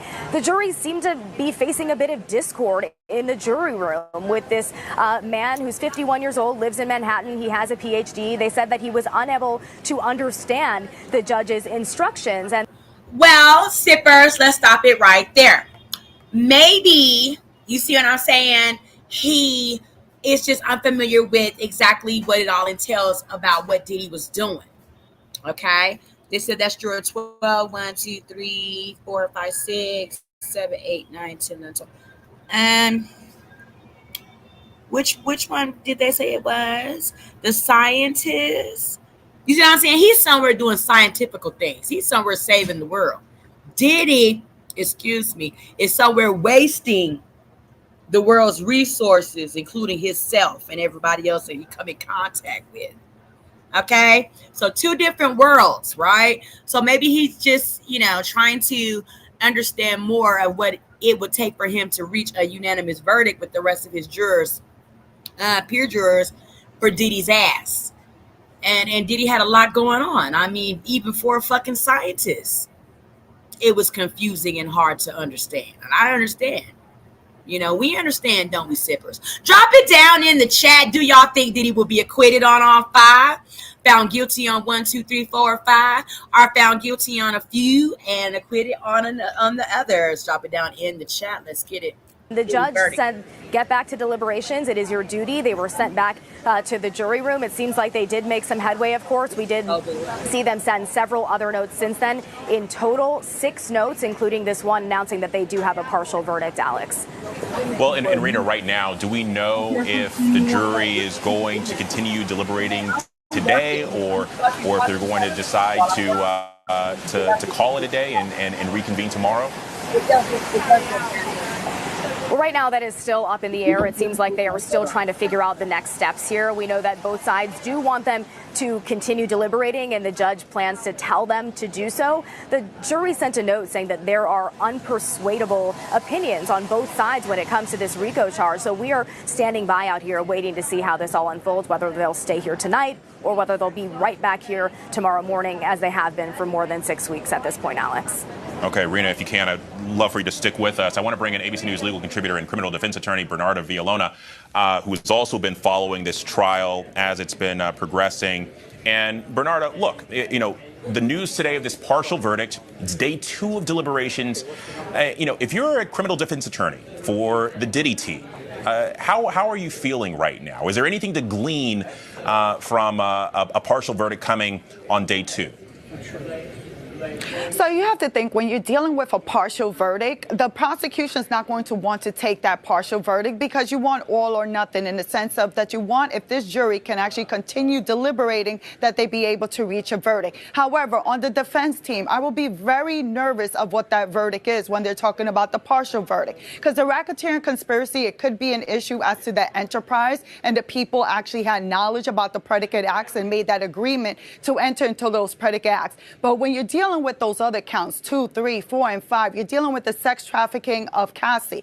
Remember that the note prior to this had to deal with, they wanted testimony of Cassie and those 3 specific freak-off acts that had to deal with sex trafficking that the prosecution highlighted during the closing arguments. And for the jurors to actually make that request of that transcript, I would be very nervous if I was a defense, having to deal with the sex trafficking, having to deal with Cassie, because in the end, that sex trafficking charge carries a mandatory minimum of 15 years. Well, and that's a really important point, right? Obviously, the racketeering conspiracy charge is the most serious here, but these sex trafficking charges certainly carry really stiff penalties, including a maximum sentence of life in prison here. And so I'm curious, in looking at the strategy for the Diddy team here, they rested their case without calling a single witness here.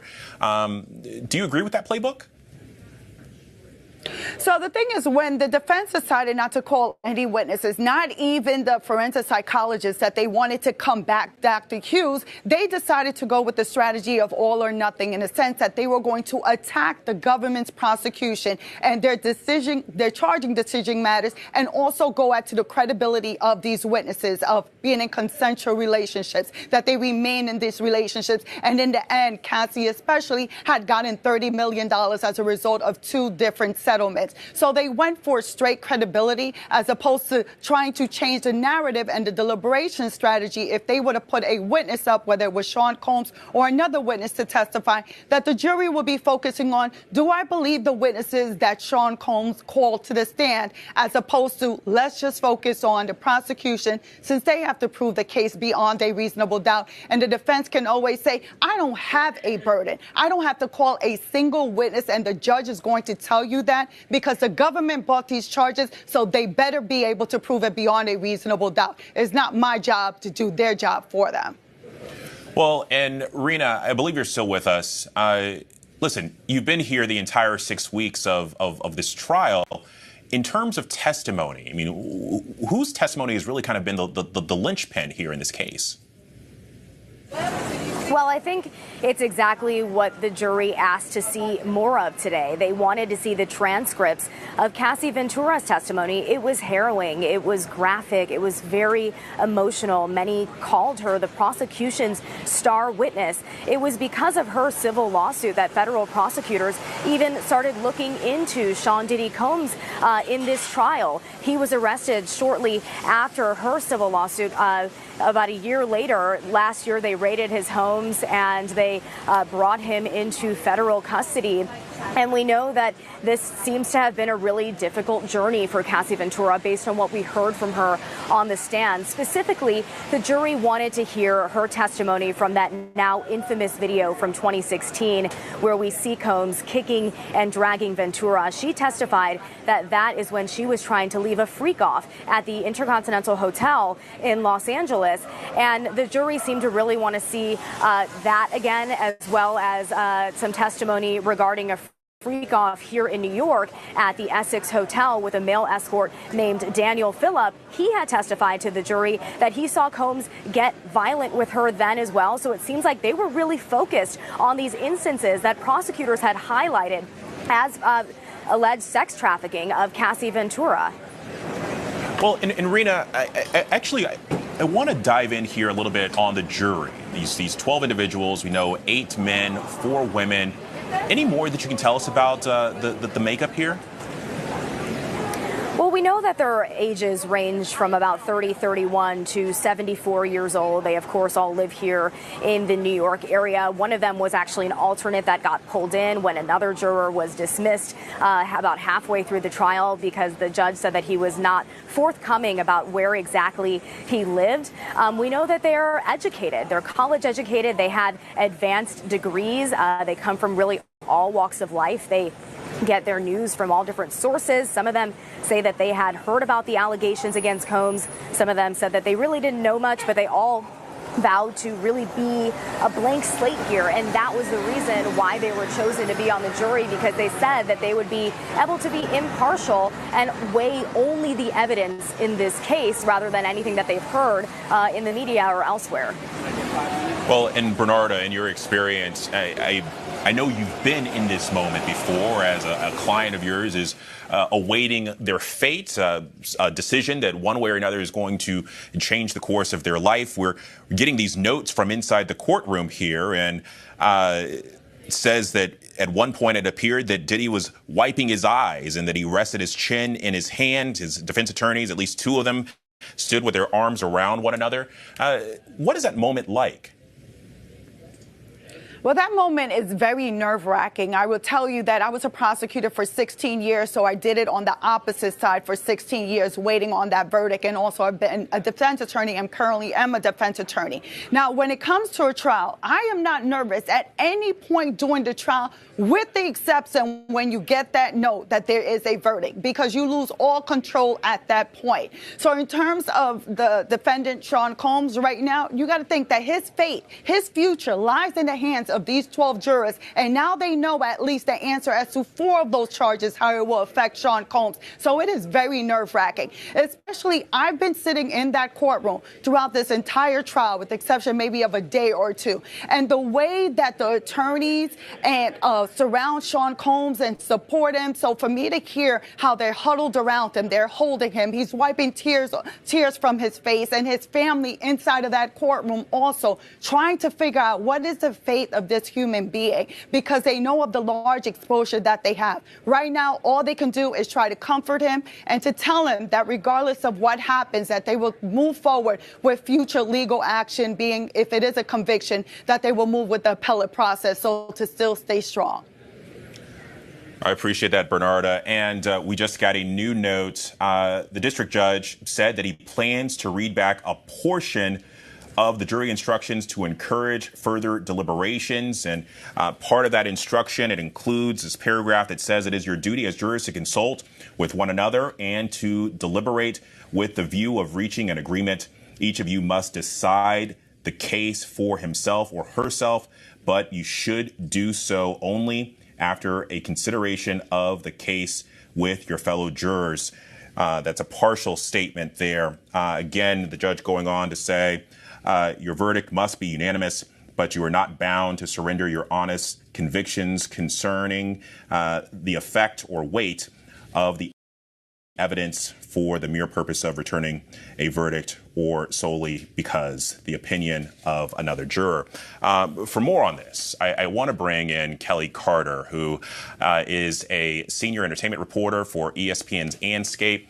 And Kelly, when we talk about the legacy of Diddy, it's hard to think about the 90s and hip hop without mentioning his name. But this is a trial that has now really impacted that legacy. Yeah, you know, it's interesting because I think so many of us have been playing this, and when I say us, I really mean the entertainment industry, has been playing this wait and see game. And I think that regardless, and this is the truth of the matter, is that regardless of whether there's a conviction or there's acquittal, this trial changes how we talk about Sean Combs' legacy moving forward. You know, it'll be virtually impossible to talk about, you know, all the contributions that he's had without also talking about how the summer of 2025 had all of us, you know, learning new things about him and perhaps looking at him and casting him in a different light because of these allegations. And of course, he has denied all of the allegations, but I think there are still, you know, some details that will be really difficult for people to unhear. And in the case of that video at the Intercontinental, unsee. And I think that really changes how we talk about Sean Combs and his legacy.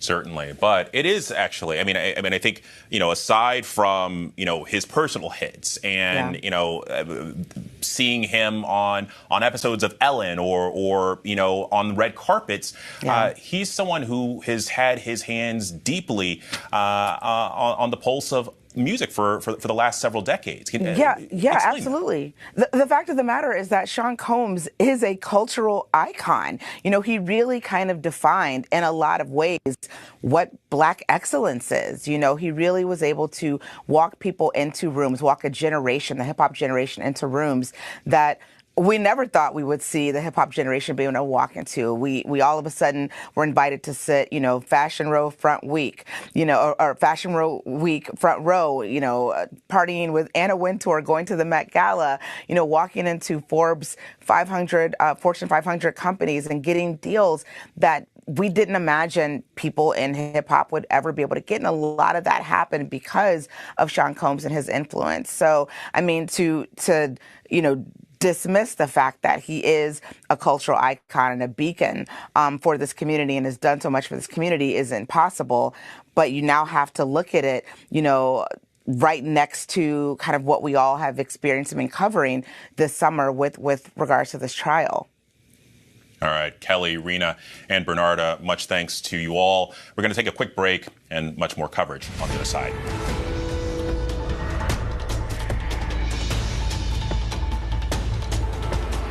I'd never seen that many skeletal remains. Thousands. This killer, he's the dumber you've never heard.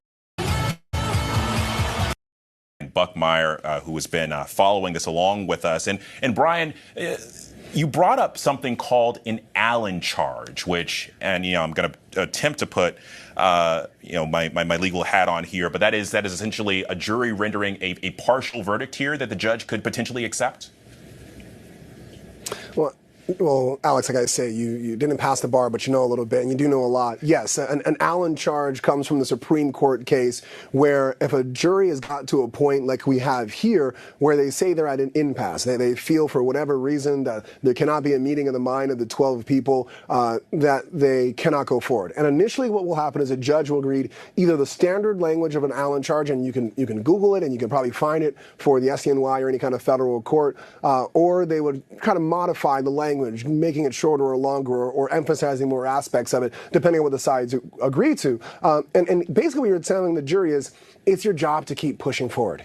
It's difficult, and we understand you may have different opinions, but lean on each other, talk to each other, try to converse, and see if there's other facts or arguments or suggestions where you can all come to consensus, whatever that consensus is. And in an Allen charge, you cannot feel like you are moving the needle in one way or the other. It has to be absolutely neutral. It cannot be suggesting that you must convict or that you must acquit, and that's what's going to happen. But this last message to the jury by the judge, I think, is going to be more telling than anything else. Because right now, it's 5:20 p.m. The judge has always instructed them that they can come back the next day. Tomorrow is Wednesday. It's still well within the game to come back and deliberate. Friday is July 4th. That's a day off. Thursday, they were told they're going to be off as well. And so if the jury says we are willing to stay, that would be a strong indication that they're close to a verdict, and we might get one today. If they say that they have to come back tomorrow, that would be a strong indication that the opinions of people are so strong, they're hoping that they can maybe sleep on it and come back tomorrow and start again. What we hear next from the jury will be very telling. Well, and Brian, because this situation is developing literally as we speak, we just heard that the judge sent the jury back to the deliberation room. He gave them the option to either resume deliberations today or to adjourn and return in the morning. He said that he instructed them to send back a note whenever they came to a decision. They have come to a decision. They are adjourning for the day. They will be back tomorrow at 9 a.m. to resume those deliberations. But I want to get back to these counts. We've got 5 counts here, the most severe of which is that racketeering conspiracy, which carries a maximum sentence of life in prison. But counts 2 and 3 are also quite severe. And count 2 does also have that maximum sentence of life in prison as well.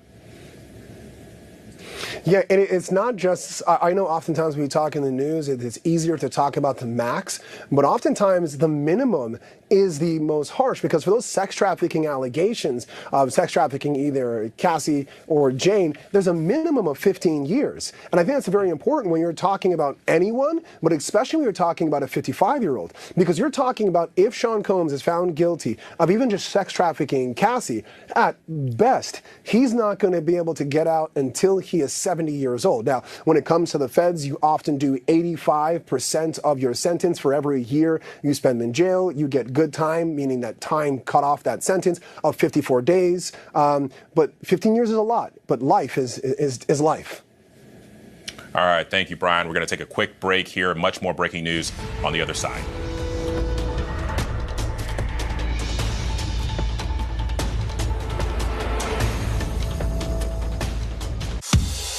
The news never stops. We are here in Israel, a nation at war. We heard what appeared to be gunfire. The former president rushed off the stage. Hurricane Helene ravaging the coastline of Florida. It's moving.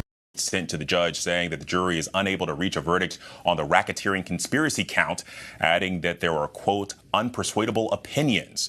So for more on this, I want to go to ABC News contributor and senior entertainment reporter for ESPN's Andscape, Kelly Carter. And Kelly, listen, we know that Diddy has been this pop figure for decades right now, but I'm curious, why did this case grip the nation despite there not being cameras allowed in the courtroom?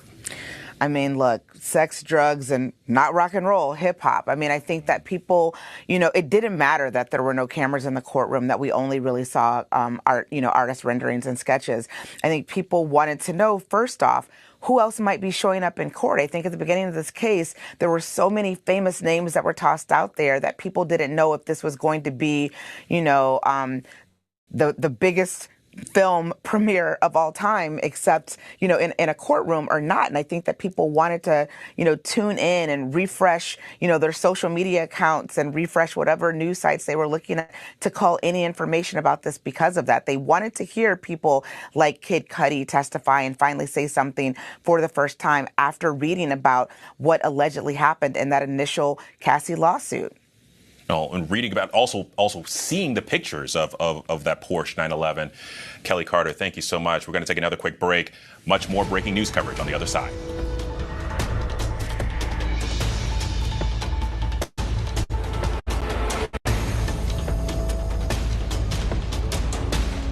Whenever, wherever news breaks, it's so important.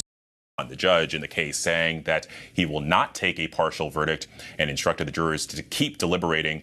Those deliberations will resume tomorrow at 9 a.m. Combs faces 5 criminal counts in total. He has pleaded not guilty to all of those charges. So for more on this, I want to bring in ABC News' Rena Roy, who is outside the courthouse in New York City. And Rena, what do we know about this partial verdict and what the jurors weren't able to agree on?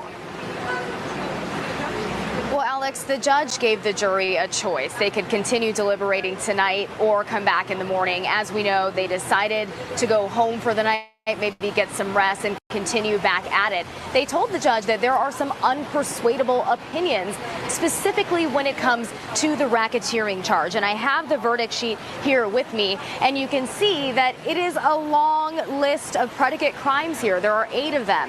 There's kidnapping, arson, bribery, witness tampering, forced labor, as well as several others.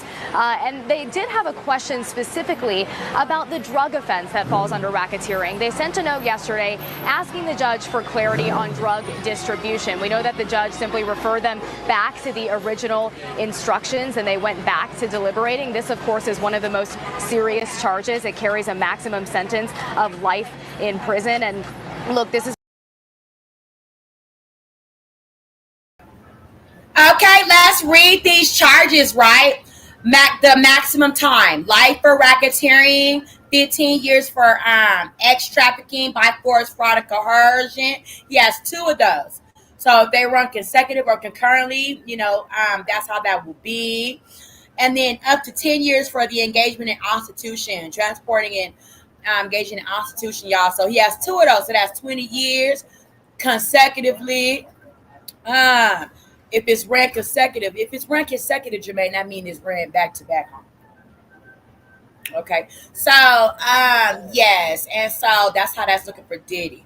It's been a really emotional day in court today. Combs started today as he normally does in court, greeting his family, praying, hugging them, blowing kisses. He also told his mom, Janice Combs, just relax, it's going to be okay. And when word came down of this partial verdict, he was teary-eyed. He was wiping his eyes. It was very quiet in the courtroom. Now, of course, we will not learn his fate until potentially tomorrow. We don't know. We'll have to see how long the jury takes to come to a decision on this racketeering conspiracy charge, Alex.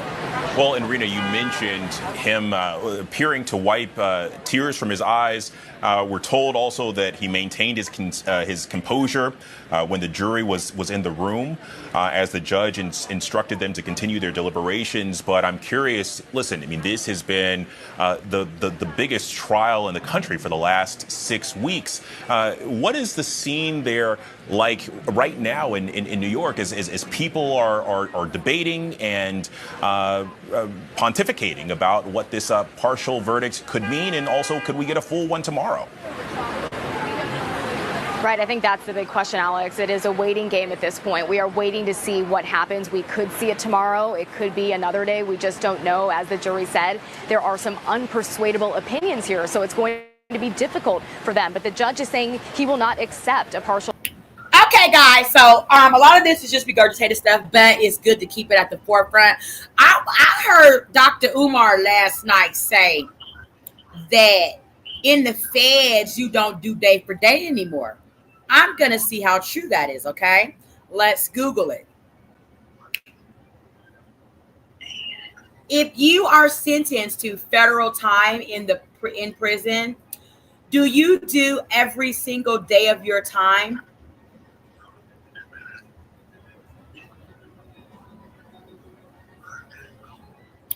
I don't know what came up. Hold on. If you're sentenced to federal prison time, do you do day for every single day until your time is out? In federal prison system, while sentences are based on a specific number of days, prisoners don't necessarily serve every single day of their sentence. See, this is something that I did not know. But I heard Dr. Umar speak of it, and I was like, I'm going to research that and sip that tea with my sippers, okay? Because I did not know that. And federal law allows for good conduct time, which can reduce the total time served. This means a prisoner might earn time off of their sentence for good behavior. So you get good behavior in the feds, sippers. You get good behavior in the feds. Potentially getting released earlier than the initial sentence Lynn suggests.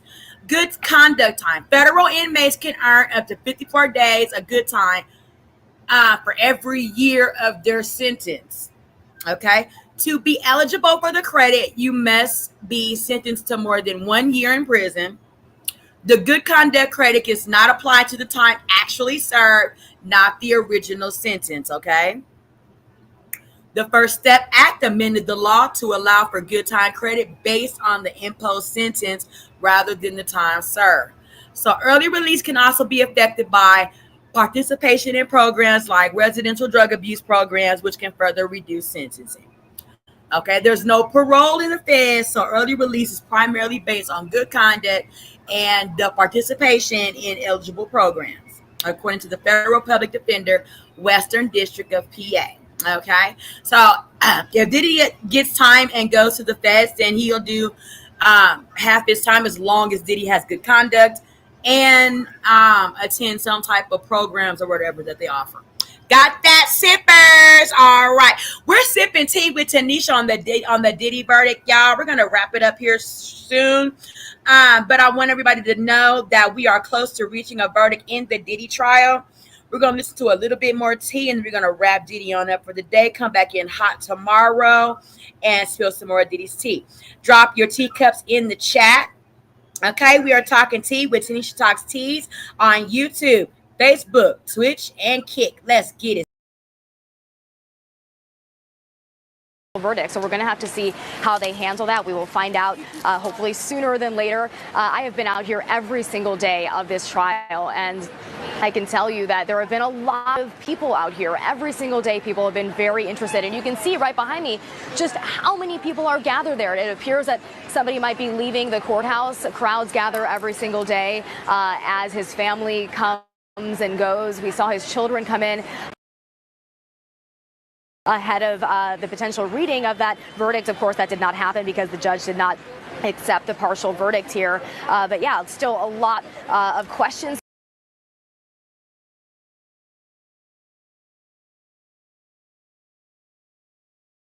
here of what exactly went down in that deliberation room, what is going to happen over the next day or two. So we'll have to wait and see, Alex. All right, Rena Roy.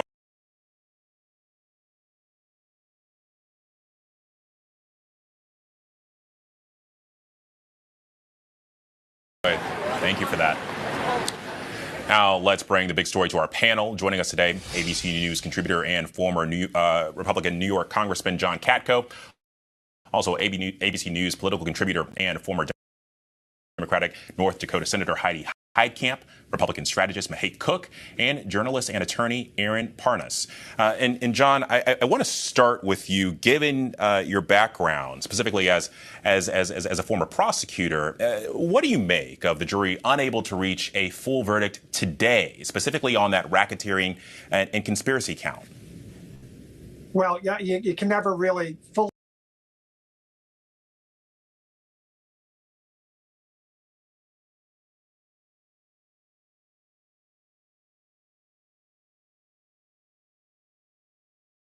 understand a jury's logic, but I can tell you this: what's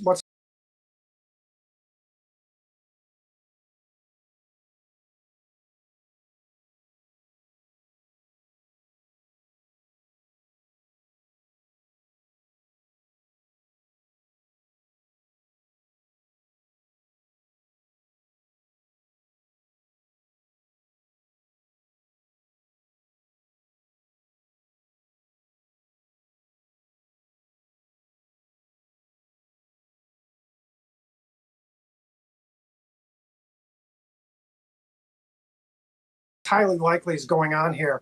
It's highly likely that they found him guilty on one or more of those counts 2 through 5. And the reason I say that is if he was not guilty on all those counts 2 through 5, he would absolutely have been found not guilty on count 1, most likely, I should say absolutely, most likely. So it seems like what happens a lot with racketeering cases, and I've tried many of them, the farther you get away from like a mafia type enterprise or a gang or a criminal organization, the harder it is to explain to someone that this is a Rico case. So I think right now that jury's probably struggling with the Rico moniker for him, but they probably have reached a verdict on the other counts. That's just my guess. And the ironic thing is, yes, it's a maximum of life in prison on a Rico charge, but under the sentencing guidelines, it would be nowhere near that. And if he's convicted on those sex trafficking charges, they're 15-year mandatory minimum sentences each. So that's where the real meat is. And if he's convicted of one of those, obviously he's in big trouble. Yeah. Well, and Aaron, hop in here as an attorney. What do you make of this partial verdict? Yeah, I agree with John on really everything he just said. I mean, I think this is a very difficult day for Sean Combs right now. I think there's a reason he was wiping away his tears in the courtroom, and it's because I think he also understands that there's likely at least one guilty verdict in counts 2 through 5. Now, ultimately, I think Rico is a very difficult charge to prove. It was always going to be the hardest charge to prove here. And I think a lot of even analysts really said that prosecutors were kind of shooting for the moon with the Rico charges.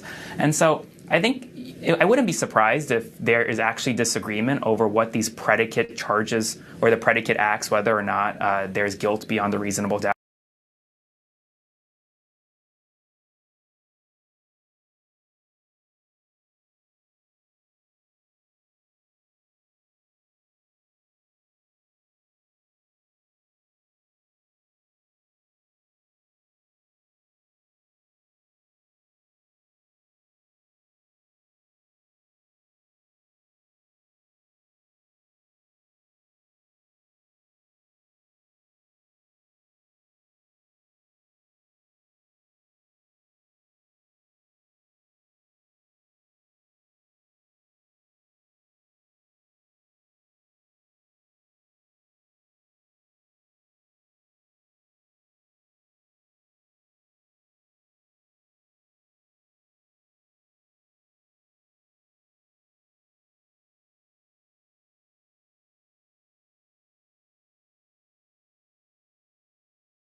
Elizabeth Milner, who was inside the courthouse. Queen Elizabeth is with us.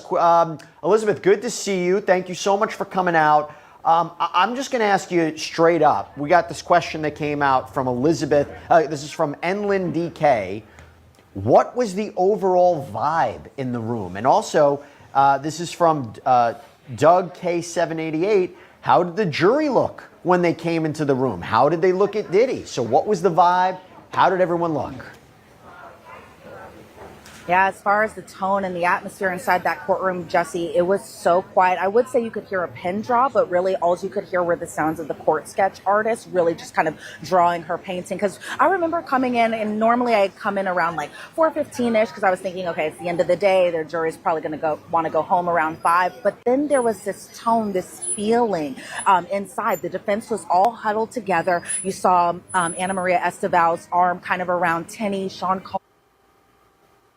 Always hesitant to say that he looks defeated or he looks worried or he looks nervous. But this time was different, Jesse. I think once that jury note came down, once he saw that actual note about, because he got the clues before we got the clues as far as they reached a verdict on count 2, 3, 4, and 5. I think there was kind of a moment of nervousness. I felt like you could feel the weight on his shoulder. And then at first I was thinking, oh my God, if they're about to read a verdict, where is his entire family? And then I saw his family members, some that we haven't seen this morning inside the courtroom, start to kind of trickle in. That included all of his sons. That included his daughters too. And that included also Dana Tran. It included his mother Janice. It included his sister Keisha. It included his brother-in-law too. So it was a pretty packed courtroom. I was thinking at a point that they would just read the verdict. I didn't know what was going to be going on. Obviously, they did not read the verdict. None of that had happened. But really, you could feel just the tense atmosphere to the point a lot of us in the press obviously are going to be looking at Sean Combs, looking at his movement, looking at his demeanor. But because the defense huddled so close around him, likely to kind of prevent us from seeing what his demeanor looked like and for us to write it down, those types of things, it really was a tight circle. So it really was kind of a tense atmosphere. And obviously, when the judge got back on the bench and he said that the jury came back that they said that they reached a verdict on count 2, 3, 4, and 5, but they're still kind of not been able to reach a verdict as to count 1. I think a lot of us were just like, oh my God, it's happening. It's happening. Obviously, the verdict wasn't read. They're going to come back tomorrow, continue deliberating. But you could feel the weight of the world, especially on the defendant, but also the Combs family. But I will say, Jesse, when they brought the jury in, because they brought them in twice, one to kind of read them, I guess, that modified Allen charge about continuing to deliberate, and then the second time to release them by the end of the day. I will say I did kind of note that they weren't looking in the defendant's direction. I think a lot of them were making their way all the way to their seat. didn't know what the next process would be, because again, they're jurors. They don't know what's going to be happening. They didn't know if they were going to be told to continue deliberating tonight, if they could have the option to come back tomorrow. Obviously, the judge gave them the option to come back tomorrow, but even when they were exiting the courtroom, from what I could see, I couldn't see them necessarily looking at the defendant. But if it was vice versa, I did see the defendant looking at the jurors. So, maybe some people kind of did like a little peripheral eye glance look or anything like that. From what I could see, they didn't look in his direction. So we'll see what tomorrow brings as far as what their possible decision might end up being in the outcome. Let me ask you this. This modified Allen charge that the judge gave to the jury, what exactly did he tell them? Did he say, go back deliberating? It's different, and it's modified because I think they were trying to stay consistent with what the actual jury instructions were. What exactly did Judge Arun Subramanian tell them? Well, he told them to keep on deliberating. He said that each and every single one of you must decide the case for himself or for herself, and that no juror should pretty much waver on their opinions in terms of if they feel some type of way, that they should feel that type of way, and it's okay for them to feel that type of way. But in terms of just even what's going to be happening next is the jury will come back, everyone, and they'll deliberate a little bit, and then and then they'll continue on whether or not they need to bring in more specified instructions. But from the defense's perspective, they were pretty adamant that they think it's too early for them to come back with any type of split verdict or anything like that. They were very adamant that they wanted the jury to continue deliberating, but also not give them such a specific instruction in terms of when to come back, whether or not they want to continue on with court on Thursday, or if they want to have a decision made, those types of things. They really were just adamant, just let the jury continue deliberating from their perspective, because it's been weeks of testimony, because there's been so much evidence, because there's been so many witnesses. They being the defense were like, okay, we want them to continue deliberating, but we'll see what happens. I keep saying we'll see what happens tomorrow, because I felt like we could see what happens today, but yeah, it seems like we're very, very close, especially since they reached a decision on 2, 3, 4, and 5. We got a commenter, Smarty Pants. We're getting a full verdict by 12 p.m. tomorrow. If not sooner, it's obvious. What a question from Smarty Pants. I mean, I can't make this up. We got another user who was like, the account was confused and had a question about this. I'm just reading the accounts and the questions. It's amazing. Okay, this is an important question because Elizabeth, I don't know if you saw my analysis. I basically think that the jury has found him guilty on the transportation to engage in prostitution charges, sex trafficking of Cassie, probably not guilty of Jane. Mm-hmm. One of the reasons I think that they probably have found him guilty of Cassie sex trafficking were because of the questions that they asked today. And how quickly from those questions they came back with a verdict, because this is from a NACE TM. Elizabeth, were the people wrong question. This is from Danny. Elizabeth, in regards to the jury's questions, does the questions favor the defense or the prosecution? So I believe they favored the prosecution, but what do you think? I agree with you, Jesse. I definitely think they favor the prosecution, only because of the specific instances that they pointed out. Cassie at the Intercontinental Hotel, Cassie at the Cannes Film Festival, and the events that immediately followed that. Cassie and her interactions with Daniel Phillip at the freak-off at her apartment. And I say these are specific and that they favor the prosecution because these were the exact same instances that the prosecution talked about in their closing argument. I told you during our lunchtime hit that, I was thinking that, okay, they really were listening closely to those closing arguments because they pointed out these specific events, and even an extra one, that being Daniel Phillip's testimony in regard to what had happened at the Essex Hotel. But I think given that they didn't have any types of questions pertaining to Jane or anything like that, I kind of agree with you. It seems like they might be kind of leaning towards guilty on count 2. But again, everyone, that the charge hasn't been read, a verdict hasn't been reached, none of that. But it seems like from their specific and very pointed questions that they might possibly be favoring the prosecution for sure. This is a question from an ACE TM. Elizabeth, were the people testifying during the trial in the courtroom? How did they react to counts 2 through 5 being decided? Yeah, so the people who testified in the courtroom, I did not see them inside the courtroom. The only person I think notably that was inside the courtroom was Doug Wigter. And we know Doug Wigter because he is Cassandra Ventura's fines attorney. And so he seems pretty interested knowing that counts 2, 3, 4, and 5, they've reached a decision on that. But I think, you know, given his demeanor that I saw inside the courtroom, I think it's possibly in favor of his client. But as in terms of the other witnesses, we didn't see Jane, or we didn't see Mia, we didn't see Bonna, we didn't see Cassie Ventura, we didn't see Deontay, we didn't see a number of the witnesses, maybe outside of the paralegals, or I don't think I saw Special Agent Joseph Cerciello either. But, you know, who knows, for the big verdicts, for the big V, they might actually come down into the courtroom, but we don't know that just yet. Yeah, we had a question from Alana Rodriguez, 896. Hi, Queen Elizabeth, looking great today. You too, Jesse, love the hair. So kind. Elizabeth, did they come to a verdict on the last one yet? So I think that if anybody's just joining us, did they come to a verdict on the last one yet, Elizabeth? All right, everyone, if you guys are just joining us, they've only reached a verdict on count 2, 3, 4, and 5. So they're still kind of holed up on count 1. Obviously, count 1 being racketeering conspiracy. As far as count 2, that's sex trafficking as it pertains to Cassie. Count 3 being transportation to engage in prostitution as it pertains to Cassie. Count 4 being sex trafficking as it pertains to Jane. Count 5 being transportation to... You guys, I'm saying this out loud, and this shows how much I'm involved in this case, that I can read off all the different counts just from my mind.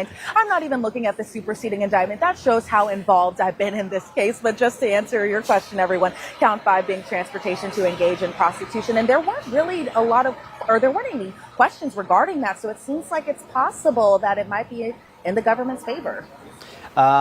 Really interesting super chat comment. Thank you so much from Forrest and Fawn, which I said earlier today when I was doing the lunch show.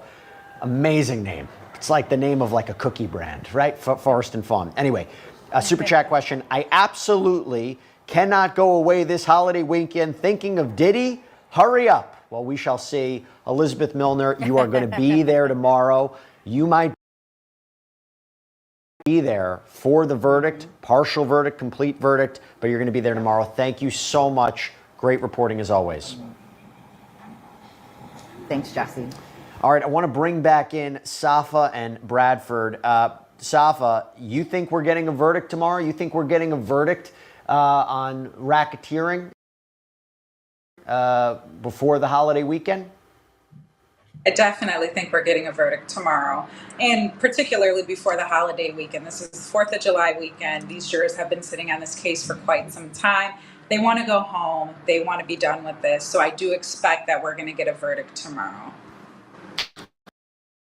And Bradford, you don't see let me ask you a question. We got a question about this Allen charge. In your experience, do they give multiple Allen charges or modified Allen charges? If they come back and say, hey, listen, you know, we still can't come to a decision, does the judge say, hey, go back one more time? Or is that overly suggestive? Do you think that after being told to go back to deliberate, they are going to still be at an impasse? Or do you think they'll eventually come to a verdict? I think they're still going to be at an impasse just because it feels like there are more than one juror on that charge that is saying either guilty or not guilty. So, like I said, often if there's one holdout, usually they get beat up enough. I mean, I just had a trial in San Francisco, a murder case in San Francisco, where there was one holdout. And the guy was great. I mean, he held out for like 6 days, very strong guy, 7 days. He would come out, he's crying, he's upset. Everyone was upset. They came back in dozens of times. The foreman came back in and said, this one guy, he's a conspiracy theorist. We can't agree with this guy. And he held out for the 7 days. And right before they came to the verdict, the foreman came back in and said, remember when I said he was a conspiracy theorist? We couldn't agree with him. He's a good guy. We like him now. And then they came back with a guilty verdict on second degree instead of first degree, which is okay. It's never okay to get a guilty verdict, but it was okay in that case. And, that's what happens when you have one holdout. You got people just beating on you every day saying, you're not making any sense. You're not making any sense. You got the 4th of July around the corner. People are saying, I got to pick up my kid. I got to do this. And they're blaming you. And what happens is you have to be such a strong personality. You have to be almost a Superman or Superwoman to withstand those slings and arrows of guilt or not guilt and hold your ground that a decision is not met. Now, when there's 2 or 3, you guys form like a little clan and you're like, you find comfort in each other. So my guess is there's at least 2 or 3 here that are saying either guilty or not guilty, and they're going to find comfort in each other. And my hope is that they stand strong, whatever their verdict is, they stand strong on that verdict. They've heard all the evidence. They've seen everything they need to see. And it's whether or not the others can beat them up enough to say, hey, listen, we all want to go home and let's just do this. But I don't think they come to a verdict on that charge. Okay, Safa, final question of the night. This is a super chat question from We Will Dance Again. Thank you so much. How much time can he get for the Mann Act guilty verdict? So transportation to engage in prostitution. How much time can he get for that alone? He's facing up to 10 years on that charge. And so ultimately, if he were to just be convicted of that charge, the judge can sentence him up to 10 years. So he's got the most exposure with the Rico, which that is the crucial charge, the charge that he has the most to lose. But with the Mann Act, he's looking at 10. And what's a minimum that he might be looking at? If you know. So there's no minimum, but right now, so he's been in custody for quite some time. Not only that, but we have to look at the sentencing guidelines and where he would fall at with respect to those guidelines. Could the judge give him 5 years? Sure. Yeah. 8? Sure. Could the judge give him time served? In theory, yes. Will the judge do that? It's up to him. Safa Robinson-Ferrer, Bradford Cohen, you guys are the best. Thank you so much for coming on and answering the questions in real time with this breaking news. Really appreciate both of you. Thank you, Jesse. You got it. Now, here's the thing. Okay, so we're going to be back tomorrow morning, 9 a.m. Chris Stewart's going to start off our live coverage for the full day. It might be verdict day. And I'll tell you what, Monica Armenta says tomorrow's my 40th birthday, and I will definitely be watching. I hope the jury can figure it out tomorrow. Definitely a birthday to remember. By the way, we put up a poll. Are you going to tune in for a potential verdict tomorrow?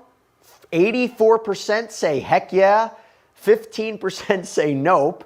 And we had JH1984 say, you know them 15% people who voted for not tuning in tomorrow, telling lies. I agree with you. I don't believe them at all.